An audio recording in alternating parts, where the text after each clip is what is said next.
देखो भाई, पढ़ने के दो तरीके होते हैं। एक जो इन्होंने अभी करा, इस तरीके से आप अगले 5 मिनट में 12th बोर्ड का सिलेबस कंप्लीट कर लोगे।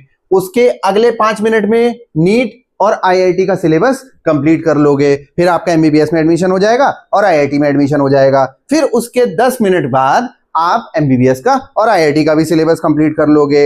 यानी कि आप 20 मिनट में डॉक्टर बन गए या आईआईटीएन बन गए। लाओ 1 करोड़ का पैकेज। अरे एलविश भाई के आगे कोई बोल सकता है क्या? एलविश या फिर दूसरा तरीका क्या होता है कि थोड़ा सा सब्र से बैठो, जैसे मामूली इंसान पढ़ते हैं कि भाई सब्र से बैठना पड़ेगा, 2-3 घंटे की वन शॉट वीडियो देखनी पड़ेगी। तो पेशे खिदमत है ऑल्टरनेटिंग करंट। तो जब तक ये वीडियो रिज्यूम होता है तब तक मैं आपसे ये जरूर कहूंगा कि वीडियो को ध्यान से देखना। इसका टाइम स्टैम्प आप जाके देखो, एक एक टॉपिक है, बल्कि लास्ट में आप देखना क्यू फैक्टर और ऐसे बैंडविड्थ जैसे ऐसे टॉपिक्स हैं जो मोस्ट प्रोबेबली आपके कोचिंग्स में या स्कूल्स में नहीं पढ़ाए गए और उनसे रिलेटेड क्वेश्चंस भी हैं। आईआईटी के प्रीवियस ईयर है, नीट के प्रीवियस ईयर है, बोर्ड्स के प्रीवियस ईयर है, जनरल क्वेश्चन है। हर टॉपिक के बाद टाइम स्टैम्प देख के ही आपको पता चल जाएगा हर टॉपिक के बाद क्वेश्चन है। तो अब मेरा बस यही कहना है कि वीडियो आगे ध्यान से देखना, लेकिन उसमें इतना जरूर करना कि अगर आपको लगे कि हाँ हमें नॉलेज मिल रही है, कुछ है इसमें दम, तो भाई लाइक जरूर करना, उससे बंदे को मोटिवेशन मिलता है। शेयर जरूर करो अपने दोस्तों के साथ कि व्यूज अच्छे आएंगे, भाई मेरे को अच्छा लगेगा। और कमेंट में ये जरूर बता सकते हो कि आप अगले किस चैप्टर पे वीडियो चाहते हो। ठीक है, रिज्यूम करते हैं अब आपका वीडियो। ऑल्टरनेटिंग करंट यानी कि एसी, इसकी वन शॉट वीडियो मैं आपको अब पढ़ाऊंगा और पढ़ना उसी से है जो टीचर आपके दिल और दिमाग को छू जाए, जिसकी बात आपको समझ में आए, दिल पे लगे कि हाँ भाई बात सही है, मेरी समझ में आ रही है। तो अब शुरू करते हैं ऑल्टरनेटिंग करंट। शुरू करने से पहले मैं बता देता हूं, देखो भाई एक कॉपी लेके बैठ जाओ जिसमें आप साथ में सॉल्व करते चलो, क्योंकि न्यूमेरिकल्स आएंगे। कौन से न्यूमेरिकल्स आएंगे? प्रीवियस ईयर बोर्ड्स के सैंपल टाइप क्वेश्चंस दे दूंगा, बीच बीच में टॉपिक के बाद प्रीवियस ईयर नीट क्वेश्चंस करवा दूंगा, प्रीवियस ईयर आईआईटी मेंस के क्वेश्चंस करवा दूंगा। एडवांस इसलिए टच नहीं करूंगा क्योंकि एडवांस में 3-4 चैप्टर मिला के एक कंसेप्ट बनता है और उस कंसेप्ट को क्वेश्चन में लगाया जाता है। अभी हमने 3-4 चैप्टर उस हिसाब से नहीं पढ़े हैं, ये तो पहला चैप्टर मैं बना रहा हूं। तो इस हिसाब से मेंस तक के क्वेश्चन प्रीवियस ईयर हम लोग यहाँ पे सॉल्व करेंगे जो इस टॉपिक से, इस चैप्टर से रिलेटेड होंगे। ठीक है, अब दूसरी बात, आपको कॉपी लेके बैठना है, पेन लेके बैठना है, फुल कंसंट्रेशन से बैठना है और पूरे विश्वास के साथ बैठना है कि जो हम पढ़ेंगे वो अच्छे लेवल तक जाएगा। तो शुरू करते हैं भाई। मेरे ख्याल से अंदाजा, मेरे ख्याल से 3-2.5-3 घंटे के आसपास हमारा ये वीडियो जा सकता है। तो शुरू करते हैं ऑल्टरनेटिंग करंट, जिसको आप शॉर्ट में पढ़ते हैं एसी के नाम से। देखो भाई, पहली चीज यहां से शुरुआत करो, ऑल्टरनेटिंग करंट। और ऐसे पढ़ेंगे, देखो बहुत बेस से। कोई बच्चा कह रहा है साहब मेरे को बिल्कुल एसी कुछ समझ में नहीं आया, स्कूल में पढ़ा, कोचिंग में पढ़ा, कुछ समझ में नहीं आया, या किसी ने पढ़ा ही नहीं, तो हम ये मान के चल रहे हैं कि हम इसमें बिल्कुल जीरो हैं। जीरो से हीरो बनने तक की कहानी 2.5 से 3 घंटे में कवर हो जानी चाहिए। तो अब समझो, जैसे मैं मान लो बेटा ये आपको दे रखा है एक ग्राफ, ठीक है साहब, ऐसे ही करके चलता है, ये कहलाती है मित्र साइन वेव। क्या कहलाता है बेटा? Sine wave. तो ये जो है sine wave current versus time के बीच ग्राफ है। ये कुछ ऐसे लहराता हुआ ग्राफ है। ये जो पीक वैल्यू ऑफ करंट लिखी हुई आई नॉट, ये मैक्सिमम वैल्यू होती है। यहां पर भी आई नॉट है, यहां पर भी आई नॉट है। तो जो जो मैक्सिमम वैल्यू आ रही होती है उसे पीक वैल्यू ऑफ करंट कहते हैं। वैसे तो डेफिनेशन बेटा इसकी इंपॉर्टेंट नहीं है, आपको साफ साफ बता दें, लेकिन for the sake of understanding, या मान लो धोखे धाके से आ गई कहीं पर बोर्ड्स में 1 नंबर में, तो भाई पता होनी चाहिए। तो आप अपनी कॉपी में ये पूरे नोट्स बना सकते हो, छाप सकते हो, ठीक है, पॉज करके देख सकते हो। डेफिनेशन क्या है? The current which varies with time, वो करंट जो कि टाइम के साथ घटता और बढ़ता है, which varies with time, and after some time it repeats its cycle.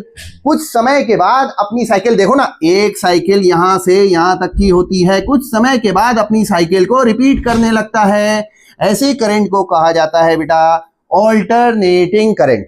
ठीक है साहब, इसका फॉर्मूला क्या है? I is equal to I not sine omega t. क्यों? क्योंकि ये साइन वेव है। I क्या होता है बेटा? ऑल्टरनेटिंग करंट, जो उस इंस्टेंट की वैल्यू होती है।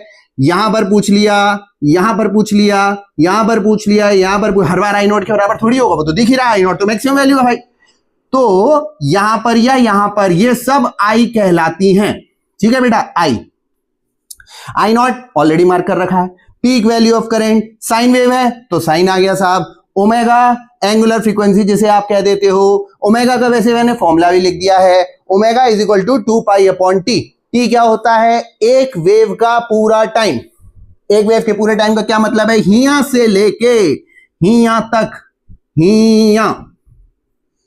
हिया से लेके हिया तक, यहां से लेके यहां तक एक वेव जब पूरी चल रही होती है, ये कैपिटल टी टोटल टाइम होता है। स्मॉल टी क्या होता है? Instantaneous time.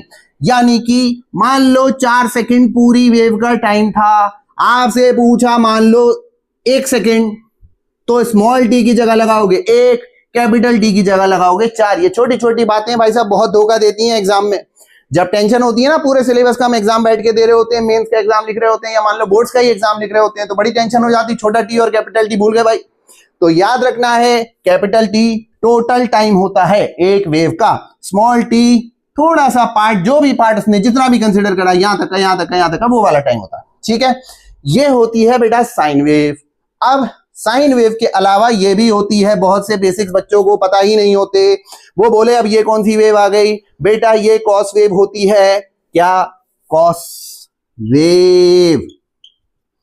ठीक है भाई साहब, कॉस वेव में याद रखना है एक्सट्रीम से शुरू करती है।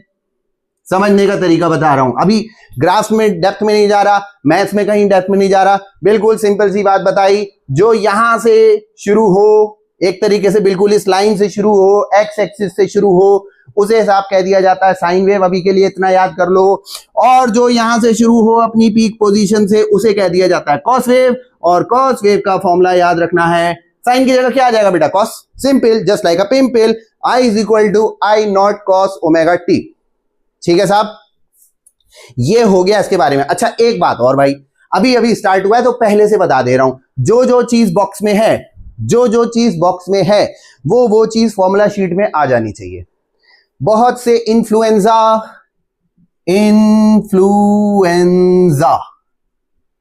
बहुत से इन्फ्लुएंजा यूट्यूब पे इधर उधर आपने वीडियोस देखी होंगी, यूट्यूब पे, इंस्टाग्राम पे, स्नैपचैट पे, वो कहते हैं कि फॉर्मूला शीट की कोई जरूरत नहीं, पागल बना रहे हैं।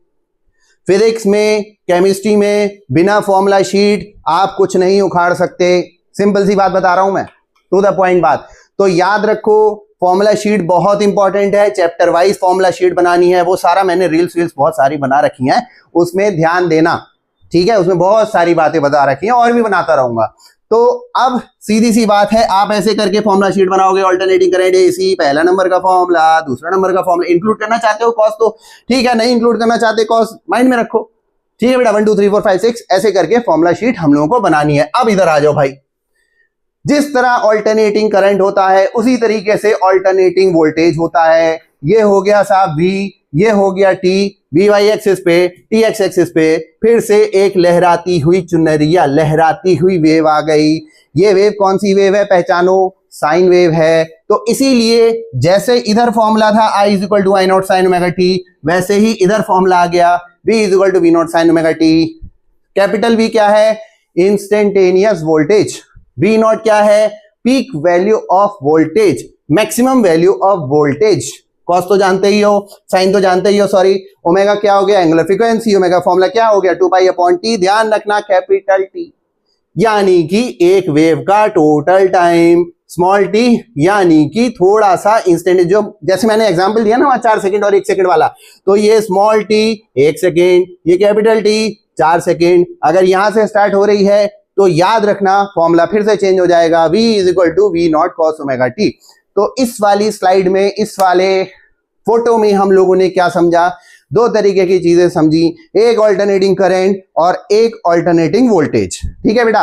अब बोले सर आप डिजिटल बोर्ड क्यों नहीं यूज कर रहे? भाई मेरे पास डिजिटल बोर्ड नहीं है, पीपीटी बनी रखी है, बहुत सारी बनी रखी है, मेरे पास डिजिटल बोर्ड नहीं है। सिंपल सी बात, मेरे पास जो है उसमें मैंने दिखा दिया, कंटेंट देखो। डिजिटल बोर्ड देखना है भाई, welcome to go to any channel, कहीं चले जाओ भाई। लेकिन अगर आपको यहां पे समझ में आ रहा है तो डिजिटल बोर्ड और व्हाइट बोर्ड में कोई फर्क नहीं होता। कंटेंट होना चाहिए और कंटेंट समझ में आना चाहिए, समझ में आना चाहिए। कंटेंट होना भी इंपॉर्टेंट इतना नहीं है, समझ में आना चाहिए। तो भाई साहब 2 ही चीजें अभी तक पढ़ी हैं हमने, एक ऑल्टरनेटिंग करंट, एक ऑल्टरनेटिंग वोल्टेज। आप समझते हैं बेटा मीन वैल्यू ऑफ करंट। देखो मीन वैल्यू ऑफ करंट की पहली चीज जो पूछी जा सकती है कि mean value of current is calculated only for half time interval. Half time interval का क्या मतलब हुआ, जैसे मान लो ये साइन वेव बनी हुई है करंट की, वही करंट वर्सेस टाइम, तो बेटा हाफ, ये मैंने अभी बताया था फुल टाइम इंटरवल, पढ़ना पड़ेगा ध्यान से, नहीं तो दे करते रह जाओगे। तो भैया फुल टाइम इंटरवल इतना था, हाफ टाइम इंटरवल कहां तक होता है बेटा, यहां तक, केवल इतने के लिए, यानी कि इतने के लिए मीन वैल्यू ऑफ करंट निकाली जाती है। अब देखो ये तो एक वेरिएबल सी चीज हो गई ना, ये स्ट्रेट लाइन तो है नहीं कि मैं एकदम से मीन निकाल दूंगा बीच में आ जाएगा। तो मीन वैल्यू ऑफ करंट कहीं यहां पे कुछ आ रही होगी। तो मीन वैल्यू ऑफ करंट के बारे में पहली चीज कहां आ रही होगी, कितनी वैल्यू होगी, वो तो अभी समझ लेंगे। पहली चीज याद रखना है कि mean value of current half time interval के लिए निकाला जाता है। अब बाय डेफिनेशन ये क्या होता है, देखो डेफिनेशन फिर कह रहा हूं बहुत इंपॉर्टेंट नहीं होती, रटने वाली चीजें होती हैं, या मान लो डेरिवेशंस हो गए, वो रटने वाली चीजें हैं। कंसेप्ट में न्यूमेरिकल्स में बच्चे बहुत फंसते हैं, लेकिन मैंने आपकी नॉलेज के लिए डेफिनेशन लिख दी है। अब आप देख लो कि आपके लिए यूजफुल है तो आप इसे रट सकते हो, अगर आपको लग रहा है मेरे हिसाब से ये बहुत इंपॉर्टेंट नहीं है।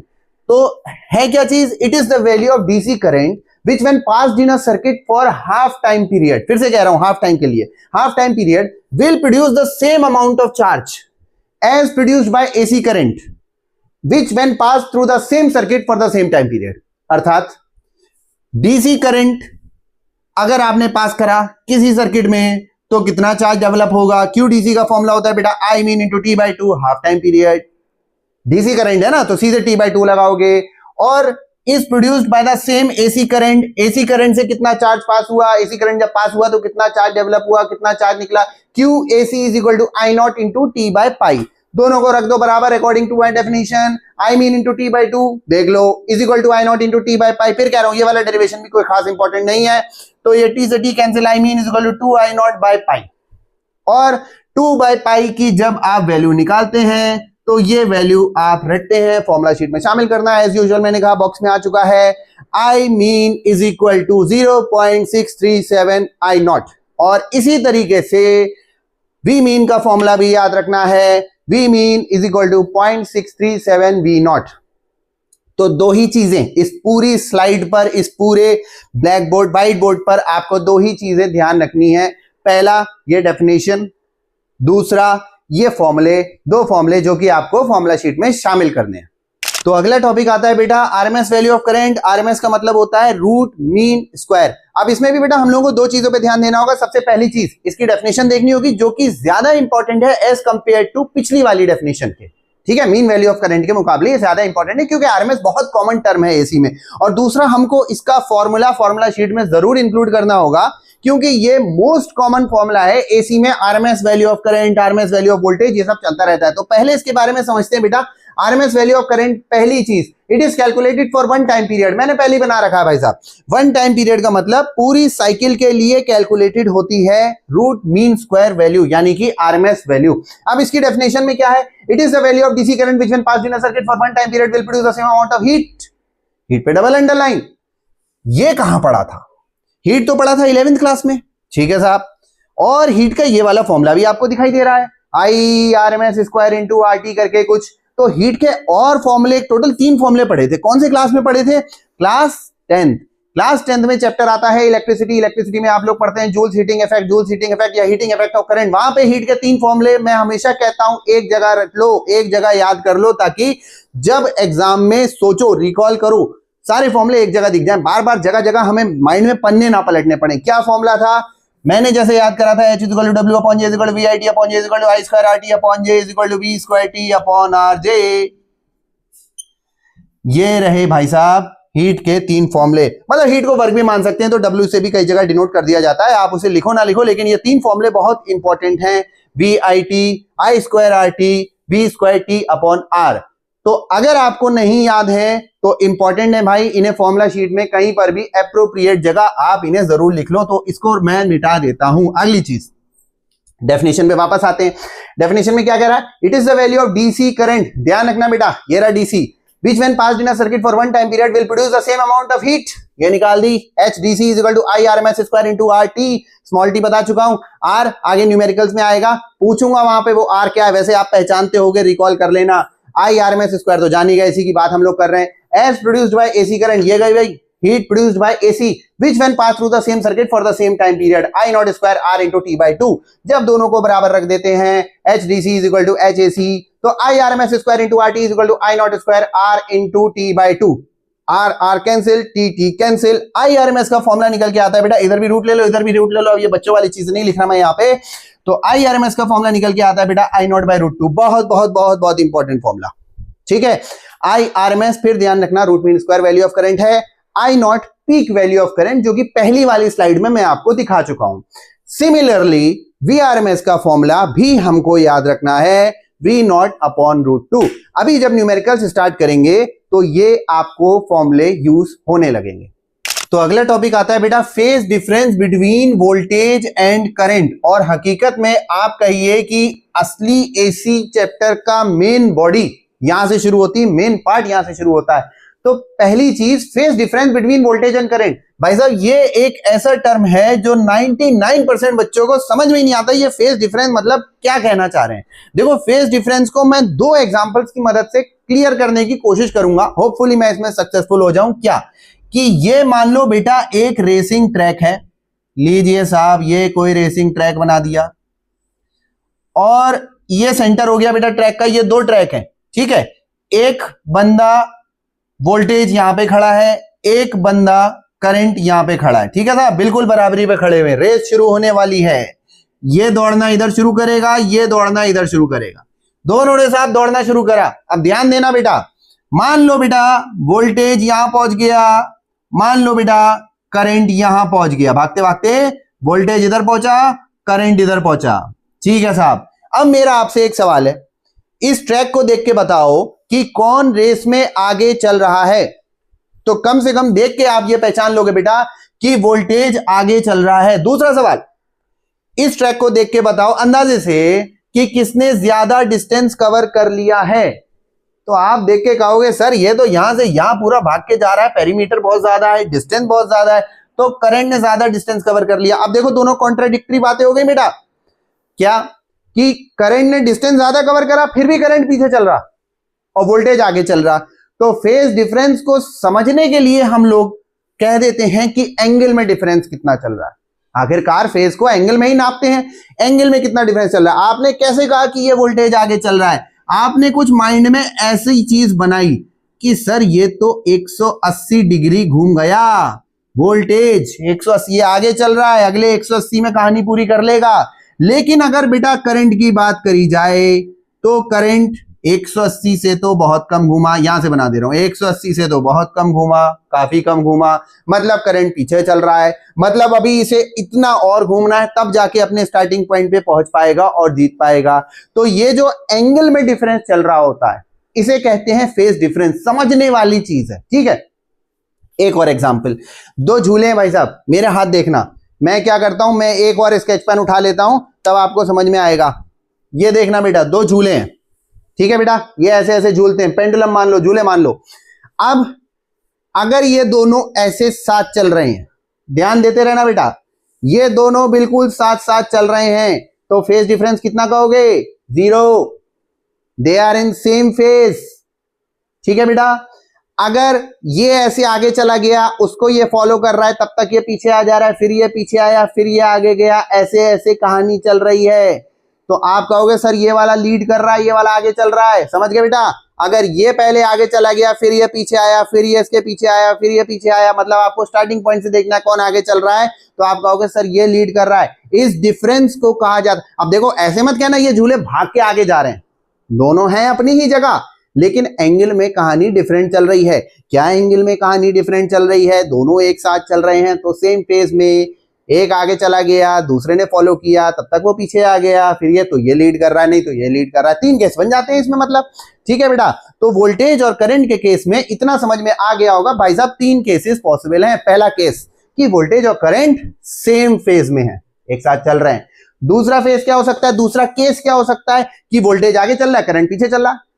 तीसरा केस क्या हो सकता है, करंट आगे चल रहा है, वोल्टेज पीछे चल रहा है, ठीक है बेटा। तो पहला केस मैंने यहां पर लिखा है ताकि हमारी अंडरस्टैंडिंग बहुत सिंपल रहे। पहला केस क्या है बेटा, both voltage and current are in same phase. ये सब आपकी कॉपी में नोट्स होने चाहिए। और देखो ये जो मैं नोट्स बनवा रहा हूं बेटा, फिर कह रहा हूं ध्यान दो, ये वो थ्योरी नहीं है कि पैराग्राफ में लिखे हुए हैं लंबे लंबे पैराग्राफ, लंबी लंबी डेफिनेशन, लंबे लंबे डेरिवेशन। भाई साहब ये सब कहानियां आउटडेटेड हो चुकी, old school.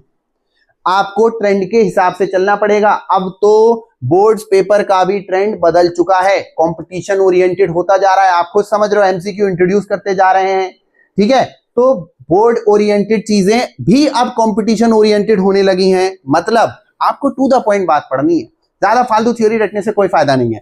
Both voltage and current are in same phase, एक लाइन लिखी है मैंने केवल, वो भी समझने के लिए। क्या? Maxima and minima of voltage and current occur simultaneously, एक साथ। मतलब अगर ग्राफ बनाता हूं बेटा, तो ग्राफ में ये चल लिया, ये चल लिया, करंट ये चल लिया, ये चल लिया। मुझे इनके पीक वैल्यू से मतलब नहीं है, मुझे इनके एम्पलीट्यूड से मतलब नहीं है कि वोल्टेज ऊंचा है करंट ऊंचा है, इससे कोई मतलब नहीं है। मुझे ये पता है यहां पे वोल्टेज आया तो यहां पे करंट, यहां पे वोल्टेज आया तो यहीं पे करंट, यहां पे अगर करंट का पीक है तो यहां पे ही वोल्टेज का पीक है, यहां पे अगर वोल्टेज का पीक है तो यहां पे ही करंट का पीक है। यानी कि आम भाषा में कहो दोनों ग्राफ एक साथ चल रहे हैं, सेम टाइम पीरियड कह दो, सेम फ्रीक्वेंसी कह दो। क्यों? क्योंकि T is equal to 1/f होता है। अगर सेम टाइम पीरियड हो गया तो फ्रीक्वेंसी भी तो सेम हो जाएगी, ठीक है। इसको दिखाने का और क्या तरीका होता है? फेजर डायग्राम जैसी चीज अभी सामने आएगी, मैं आपको समझाऊंगा फेजर डायग्राम क्या होता है। इस पे भी खूब सारे क्वेश्चन आते हैं, न्यूमेरिकल्स आते हैं, लेकिन अभी समझने के लिए इतना याद रखो, V और I एक ही लाइन में चल रहे हैं। क्या कहा मैंने? V और I एक ही लाइन में चल रहे हैं, इसको आप समझ सकते हैं। फिर फॉर्मूला क्या होगा? बोले सर ये फॉर्मूला तो अभी पीछे पड़ा था, क्या था? V is equal to V naught sine omega t. दूसरा क्या था बेटा? I is equal to I naught sine omega T. ठीक है बेटा। अब इसमें +5 -5 फेज डिफरेंस वाली कोई बात ही नहीं आई। क्यों नहीं आई? क्योंकि पहला केस था both voltage and current are in same phase, यानी कि फेज डिफरेंस कितना कहोगे? 0। जब 0 है तो फॉर्मूले नॉर्मल चलेंगे। तो सेकंड केस है बेटा वोल्टेज लीड्स द करंट और करंट लैग्स बिहाइंड वोल्टेज। देखो दोनों बातें सेम है, क्या है वो सेम ही बात रहा है। वोल्टेज लीड्स द करंट, या तो कह दो भाई साहब कि वोल्टेज करंट के आगे चल रहा है, वोल्टेज आगे है करंट पीछे है भाई, या तो कह दो वोल्टेज आगे चल रहा है और current lags behind voltage. English पकड़ो, LAGS, lags behind voltage, current पीछे चल रहा है। या तो वोल्टेज कह दो आगे चल रहा है या करंट पीछे चल रहा है, दोनों केस सेम है, ठीक है। तो इसको समझने के लिए हम लोग कैसे पढ़ते हैं? When maxima and minima of voltage occur earlier, जब वोल्टेज का मैक्सिमा आपको दिख तो गया भाई, करंट के मैक्सिमा से पहले आ गया है या मिनिमा पहले आ गया है, तो उस केस में कहते हैं कि वोल्टेज आगे चल रहा है या कह लो करंट पीछे चल रहा है। अगर आपको इसके फॉर्मूले के थ्रू समझना है तो ध्यान रखो, V is equal to V naught sine omega T plus phi को गोले में कर दिया। वैसे ये गोले में नहीं होता, ये मैंने जस्ट समझाने के लिए करा था कि V is equal to V naught sine omega T plus phi का मतलब फेज डिफरेंस, यानी कि वोल्टेज आगे चल रहा है इतने से, इतने एंगल से, ठीक है। I का नॉर्मल फॉर्मूला लिख दिया, I is equal to I naught sine omega T. या दूसरा तरीका क्या है? वोल्टेज का नॉर्मल फॉर्मूला लिख दो, इसमें लगा दो भाई साहब -5, I is equal to I naught sine omega t -5।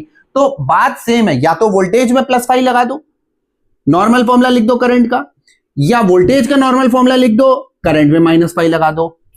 Phasor diagram की और हम लोगों ने बात करी थी कि फेजर डायग्राम मैंने कहा था कि मैं आपको समझाता चलूंगा और फिर एक फेजर डायग्राम बनाएंगे और सारे केस सॉल्व हो जाएंगे। यहां पे समझो भाई कि ये फेजर डायग्राम जैसी चीज बना रखी है, ये करंट है, ये वोल्टेज है। हमेशा इस डायग्राम को क्लॉकवाइज देखा जाता है। क्लॉकवाइज का क्या मतलब हुआ? अगर मैं घड़ी सुई की डायरेक्शन में, क्लॉक की डायरेक्शन में ऐसे जाऊंगा तो वोल्टेज पहले पड़ा तो मैं कहूंगा वोल्टेज लीड्स द करंट। कितने से लीड कर रहा है? ये रहा angle by phase difference of phi. तो दो केस अभी तक हमने पढ़ लिए। पहला केस क्या था? वोल्टेज और करंट सेम फेज में चल रहे हैं, जहां दोनों एक लाइन पे थे। दूसरा केस क्या है? वोल्टेज आगे चल रहा है, करंट पीछे चल रहा है, वोल्टेज पहले करंट बाद में।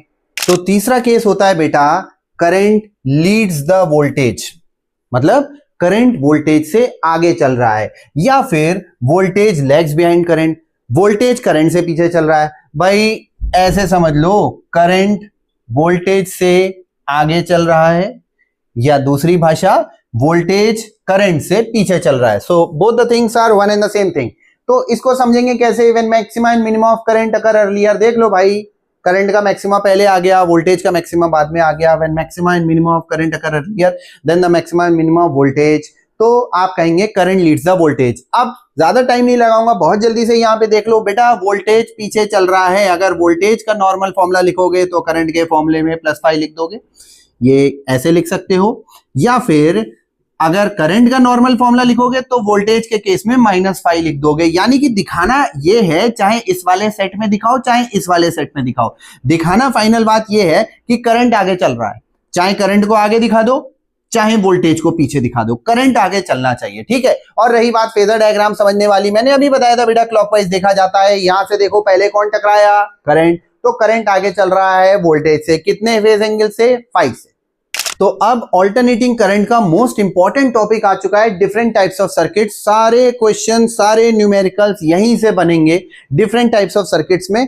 तो in different types of circuits में हम अलग अलग केसेस पढ़ेंगे, फेजर डायग्राम भी वहीं समझेंगे, उनके फॉर्मूले भी वहीं देखेंगे और बीच बीच में इनके प्रैक्टिस क्वेश्चंस भी करते चलेंगे। ये देखने से पहले ये जरूर देख लो, इस पे 4 टिक लगा दिए मैंने, कि ये एक फेजर डायग्राम है, ये एक जनरल फेजर डायग्राम है जो हर केस में लगेगा, ठीक है बेटा। अच्छा, केस कौन कौन से बनेंगे वो भी समझ लो। मैंने लिखा है बेटे 3 अल्फाबेट RLC, केवल 3 अल्फाबेट की मदद से सब कॉम्बिनेशन हम बना लेंगे। क्या सर, R का मतलब क्या हो गया बेटा, रेजिस्टेंस। L का मतलब क्या हो गया बेटा, इंडक्टेंस या इंडक्टर कनेक्टेड है। C का मतलब क्या हो गया बेटा, कैपेसिटेंस, यानी कि कैपेसिटर कनेक्टेड है, कैपेसिटर कनेक्टेड है सर्किट में। तो इसमें क्या क्या कॉम्बिनेशन बन सकते हैं, कोई ऐसा सर्किट हो सकता है जिसमें सिर्फ R हो, पहला कॉम्बिनेशन। कोई ऐसा सर्किट हो सकता है जिसमें सिर्फ इंडक्टर हो, यानी कि L हो, दूसरा। कोई ऐसा सर्किट हो सकता है जिसमें सिर्फ कैपेसिटर हो, यानी कि तीसरा। अब 3 तो ये सर्किट बन चुके, R और L भी कंबाइन हो सकते हैं, चौथा 4 लिख दिया। L और C भी कंबाइन हो सकते हैं, 5वां लिख दिया। R और C भी कंबाइन हो सकते हैं, 6ठा लिख दिया। R L C तीनों एक साथ हो सकते हैं, यानी कि 7वां लिख दिया। यानी कि इसमें 7 कॉम्बिनेशन पॉसिबल हैं। फिर समझा दे रहा हूं, R L C, अकेला R, अकेला L, अकेला C 3, R और L 4, L और C 5, R और C 6, R L C 7 तरह के सर्किट हैं जो यहीं पे मैं टॉपिक में आपको अच्छे से समझा दूंगा। अब मतलब ये RLC जहां भी अपने नोट्स बना रहे हो वहां पे ये RLC करके लिख सकते हो और आपको समझ में आ जाएगा, 7 कॉम्बिनेशन बनेंगे। अब ये फेजर डायग्राम भी समझ लो। ये समझने से पहले हमेशा याद रखना, ये हमेशा ऐसे बनाना है, LRC ऐसे करके याद रख लो। बच्चे जनरली क्या गलती करते हैं, VR तो उन्हें यहाँ पे याद रहता है, VL और VC में भूल जाते हैं कि VL ऊपर था या VC ऊपर था, ये उन्हें ध्यान नहीं रहता। तो याद करने का देखो अपना ट्रिक है, आप कुछ भी कर सकते हो। L का मतलब लोअर, लोअर, लोअर नहीं है यहाँ पे, मैंने ऐसे सोच लिया कि L लोअर, लोअर, लोअर नहीं है, लोअर अपर है यहाँ पे, ठीक है। तो जैसे चाहो याद करो, चाहे ऐसे याद कर लो LRC, जैसे चाहो याद करो। आपको याद करना है VL हमेशा ऊपर की तरफ एरो पे आएगा। क्या आएगा वो सब समझेंगे। वोल्टेज अक्रॉस इंडक्टर, VR क्या होता है, वोल्टेज अक्रॉस रेजिस्टर। VC क्या होता है, वोल्टेज अक्रॉस कैपेसिटर। और करंट हमेशा इस वाली लाइन पे, एक्स एक्सिस वाली लाइन पे होगा। तो ये चीज इसीलिए मैंने बॉक्स में कर दी है कि ये फॉर्मूला शीट में भी शामिल कर सकते हो, कहीं कोने में लिख सकते हो, और ये आपको याद होना चाहिए, LRC, ठीक है। अब आते हैं पहले तरह के सर्किट पे जिसको डिस्कस करा इतनी देर हमने यहाँ पे आपके 2-4 मिनट लिए। क्या, circuit containing only resistance. Photo बना हुआ है भाई साहब, ये जो फोटो होता है, न्यूमेरिकल्स भी अभी हम करेंगे तो वहां पे आपको दिखाई देगा, ये AC सप्लाई का सिंबल होता है। और सर्किट कंटेनिंग ओनली रेजिस्टेंस, सिर्फ रेजिस्टेंस है पूरे सर्किट में। तो इस केस में आपको याद रखना है, अब देखो इसका फेजर डायग्राम, बाकी चीजें भूल जाना, आई तो हमेशा चलेगा, VL और VC भूल जाओ, सिर्फ VR ही तो होगा। अरे भाई सिर्फ रेजिस्टेंस ही है तो वोल्टेज अक्रॉस रेजिस्टेंस ही तो काउंट करोगे। तो VL और VC भूल जाओ, इन दोनों को हटा दो, तो सिर्फ ये एक स्ट्रेट लाइन बचेगी जैसे यहां पर बनी हुई है I और VR। अब हम लोग पीछे से समझते चले आ रहे हैं, क्लॉकवाइज देखना होता है भाई, दोनों सेम एंगल पे आ गए, सेम टाइम पे आ गए, इसीलिए यहां पे लिखा हुआ है in this circuit the current is always in phase with the voltage. तो देखो एक के बाद एक स्टेप हमें समझते चले जाना है, तब जाके चीजें पकड़ में आना शुरू होती हैं। तो बोले सर रेजिस्टेंस वाला सर्किट है, मैंने फिर कहा ये भूल जाओ और ये भूल जाओ। I और VR एक लाइन में है तो एक सेम फेज में है, सेम फेज में है तो फेज डिफरेंस बेटा कितना हो जाएगा, 0, ठीक है। फेज डिफरेंस 0 हो गया, फॉर्मूला हम पीछे से बनाना सीखते चले आ रहे हैं बेटा, V = V0 sin omega t, I = I0 sin omega t, कोई किसी से आगे पीछे नहीं है। और रेजिस्टेंस निकालना है तब तो ये 9th क्लास से 10th क्लास से ये फॉर्मूला पढ़ते ही चले आ रहे हैं, कोई फेज डिफरेंस है ही नहीं। तो R = V/I, तो इंपॉर्टेंट चीज ये है, ये जरूर ध्यान रखना, ये पहले तरीके का सर्किट आपने कंप्लीट कर लिया है, 6 तरह के सर्किट और हैं, टोटल 7 हो। अब हम दूसरे केस की तरफ बढ़ चुके हैं। दूसरा केस होता है सर्किट कंटेनिंग ओनली कैपेसिटेंस। मैं फिर रिवाइज करवा रहा हूं, RLC हम लोग पढ़ रहे थे, रेजिस्टेंस हो चुका, अब मैंने कैपेसिटेंस वाला पढ़ लिया, ओनली कैपेसिटेंस, और इसके बाद तीसरा केस आप समझ ही गए होंगे, सर्किट कंटेनिंग ओनली इंडक्टेंस आएगा। तो सर्किट कंटेनिंग ओनली कैपेसिटेंस, देखो भाई कैपेसिटर है, सिर्फ कैपेसिटर है, ये कैपेसिटर बना हुआ है, सी बना दिया, ये एसी सप्लाई को डिनोट करता है, ये तो हमने जनरल डायग्राम बना दिया। अब फेजर डायग्राम से शुरुआत कर लेते हैं। सिर्फ कैपेसिटेंस है तो सिर्फ VC बनाना, VR उड़ा देना और VL उड़ा देना, और I तो होना ही होना है हर बार। तो I और VC, शायद आपको ये वाला डायग्राम समझ में आ रहा हो, ये I है, ये VC है, 90 डिग्री का फेज डिफरेंस चल रहा है। अब देखो इधर से मैंने कहा था, बार बार कह रहा हूं भाई क्लॉकवाइज देखते चलो, पहले कौन आया, करंट। तो हम क्या पढ़ेंगे इसको बेटा कि current leads the voltage by phase angle of 90 degree और π/2, या दूसरी भाषा, voltage lags behind current by phase angle of 90 degree और π/2 रेडियन। वही चीज यहां पर लिखी हुई है, सर्किट कंटेनिंग ओनली कैपेसिटेंस। तो यहां पे क्या लिखा है बेटा, in pure capacitor current leads the voltage by phase angle of 90 degree और π/2 रेडियन। ध्यान रखना, जनरली रेडियन में हम लोग लिखते हैं, और voltage lags behind current by phase angle of 90 degree और π/2 रेडियन। फॉर्मूले बनाना काफी समय से सिखा रहा हूं। अब देख लो भाई, करंट आगे चल रहा है तो करंट में प्लस का π/2, वोल्टेज की इक्वेशन नॉर्मल। करंट आगे चल रहा है तो करंट की इक्वेशन अगर नॉर्मल है तो वोल्टेज की इक्वेशन में माइनस π/2। अब यहां पर नया टर्म क्या आता है बेटा, XC। XC पहले इसको पढ़ना सीखो, XC को क्या कहते हैं बेटा, इसको कहते हैं कैपेसिटिव रिएक्टेंस और रिएक्टेंस ऑफ कैपेसिटर। देखो रेजिस्टेंस का रेजिस्टेंस R ही होता है, रेजिस्टर का रेजिस्टेंस R ही होता है, लेकिन कैपेसिटर का भी रेजिस्टेंस होता है। कैपेसिटर या कोई भी चीज आप यूज करेंगे उसका भी रेजिस्टेंस होता है, लेकिन वो रेजिस्टेंस डायरेक्टली R नहीं लिख सकते क्योंकि फेज डिफरेंस चल रहा है भाई। करंट और वोल्टेज एक लाइन में तो है नहीं, रेजिस्टेंस में करंट और वोल्टेज एक लाइन में, यहां तो अलग चीज है। तो कैपेसिटर का भी रेजिस्टेंस होता है, उसे डायरेक्टली रेजिस्टेंस नहीं कहते, उसे XC कहते हैं। ठीक है बेटा, समझ में आया। XC का फॉर्मूला क्या होता है, VC/IC, वही फॉर्मूला है, V/I, R = V/I। लेकिन कैपेसिटर के रेजिस्टेंस को कैपेसिटिव रिएक्टेंस कहते हैं। नाम अलग होना चाहिए ना, अगर यहां पे सिर्फ R लिख दूंगा तो आप समझोगे वो कोई रेजिस्टर है, नाम तो अलग होना चाहिए। ठीक है बेटा, तो XC का फॉर्मूला आता है V/I या VC/I, वही चीज, voltage across capacitor upon current, और इसका नाम अलग होता है कैपेसिटिव रिएक्टेंस। नाम याद रखना, कई बार नाम से पूछा जाता है, कैपेसिटिव रिएक्टेंस और रिएक्टेंस ऑफ कैपेसिटर। ठीक है बेटा, अब इसका फॉर्मूला आपको याद रखना है। फॉर्मूला क्या होता है, XC = 1/ωc। आधी पब्लिक ओमेगा और F में फर्क ही नहीं कर पाती, बच्चे कहते हैं ओमेगा और F में कोई फर्क नहीं। भैया ओमेगा का नाम याद रखो, एंगुलर फ्रीक्वेंसी। AC की बात कर रहे हो, इसका कुछ टाइम पीरियड होता है, यानी कि इसकी कोई फ्रीक्वेंसी भी होती है। ठीक है बेटा, इसलिए ओमेगा को कहा जाता है एंगुलर फ्रीक्वेंसी, और 2πfc, F को कहा जाता है बेटा लीनियर फ्रीक्वेंसी। और आप जानते हैं ओमेगा = 2πf, बचपन से पढ़ते चले आ रहे हैं। ठीक है, तो XC का 2 फॉर्मूले और याद रखने हैं, 1/ωc = 1/2πfc। ठीक है बेटा, अब लास्ट चीज, जनरली ये भी पूछ लिया जाता है DC के लिए, डायरेक्ट करंट। अगर बेटा डायरेक्ट करंट है, उसका ग्राफ तो कुछ इस तरीके से होता है, उसकी फ्रीक्वेंसी क्या होती है, 0 फ्रीक्वेंसी है ही नहीं भाई, सीधा जा रहा है एकदम। ठीक है बेटा, DC के लिए हमेशा याद रखना, फ्रीक्वेंसी डायरेक्ट करंट के लिए फ्रीक्वेंसी 0 रखनी है, और अगर फ्रीक्वेंसी 0 हो गई, यहां खुद 0 पुट करके देख लो बेटा, 1/0 कितना हो जाता है, इनफाइनाइट। यानी कि XC की वैल्यू डायरेक्ट करंट के लिए आती है इनफाइनाइट, यानी कि कैपेसिटर का रेजिस्टेंस डायरेक्ट करंट के लिए आता है इनफाइनाइट, यानी कि कैपेसिटर के लिए अगर आप डायरेक्ट करंट अप्लाई कर देंगे तो वो इनफाइनाइट रेजिस्टेंस ऑफर करेगा, यानी कि पास होने ही नहीं देगा चार्ज को, एक तरीके से सर्किट को ओपन कर देगा, ब्रेक कर देगा। तो ये वो इंपॉर्टेंट पॉइंट्स थे जो कि हमें कैपेसिटर के केस में, सर्किट कंटेनिंग ओनली कैपेसिटर के केस में, ओनली कैपेसिटेंस के केस में हम लोगों को याद रखने हैं। एक बार जल्दी से बता दे रहा हूं कि आपको VL VR भूल जाना, I और VC का एक ग्राफ बना दिया, 90 डिग्री का फेज डिफरेंस आ गया। 90 डिग्री के फेज डिफरेंस में कौन लीड कर रहा है बेटा, करंट लीड कर रहा है। तो करंट के लिए I = I0 sin ωt plus π/2, या फिर V = V0 sin ωt minus π/2 आपको समझा दिया था, फिर समझा रहा हूं, यहां पर ज्यादा जोर दे रहा हूं, XC = VC/I। कैपेसिटर के रेजिस्टेंस को कैपेसिटिव रिएक्टेंस कहते हैं, समझने की बात है ये, ठीक है बेटा। इसको रेजिस्टेंस को डायरेक्टली रेजिस्टेंस नहीं कह सकते कैपेसिटर के रेजिस्टेंस को, क्योंकि फिर वो रेजिस्टेंस हो जाएगा। क्या बात है, क्या कविता बन गई, ठीक है। तो XC is equal to capacitive reactance और रिएक्टेंस ऑफ कैपेसिटर, जिसका फॉर्मूला याद रखना है, C is equal to 1/ω, C is equal to 2π FC।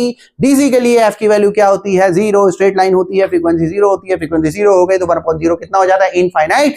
यानी कि capacitor will not allow any current to pass through if DC is applied across the capacitor, ठीक है बेटा। ये तीसरे तरीके का सर्किट है, सर्किट कंटेनिंग ओनली इंडक्टर। हम लोग RLC कॉम्बिनेशन लेके चल रहे थे, सर्किट कंटेनिंग ओनली रेजिस्टेंस पढ़ लिया, सर्किट कंटेनिंग ओनली कैपेसिटेंस पढ़ लिया। अब की बारी है circuit containing only inductor. Photo बना हुआ है भाई, इंडक्टर कॉइल ये बना हुआ है, ये AC सप्लाई आपको दिखा रखी है। फिर से फेजर डायग्राम पे चले जाते हैं, VL VR VC बना हुआ, I वैसे ही है। इंडक्टर यानी कि L सिर्फ VL और I छोड़ देना, बाकी सब मिटा देना।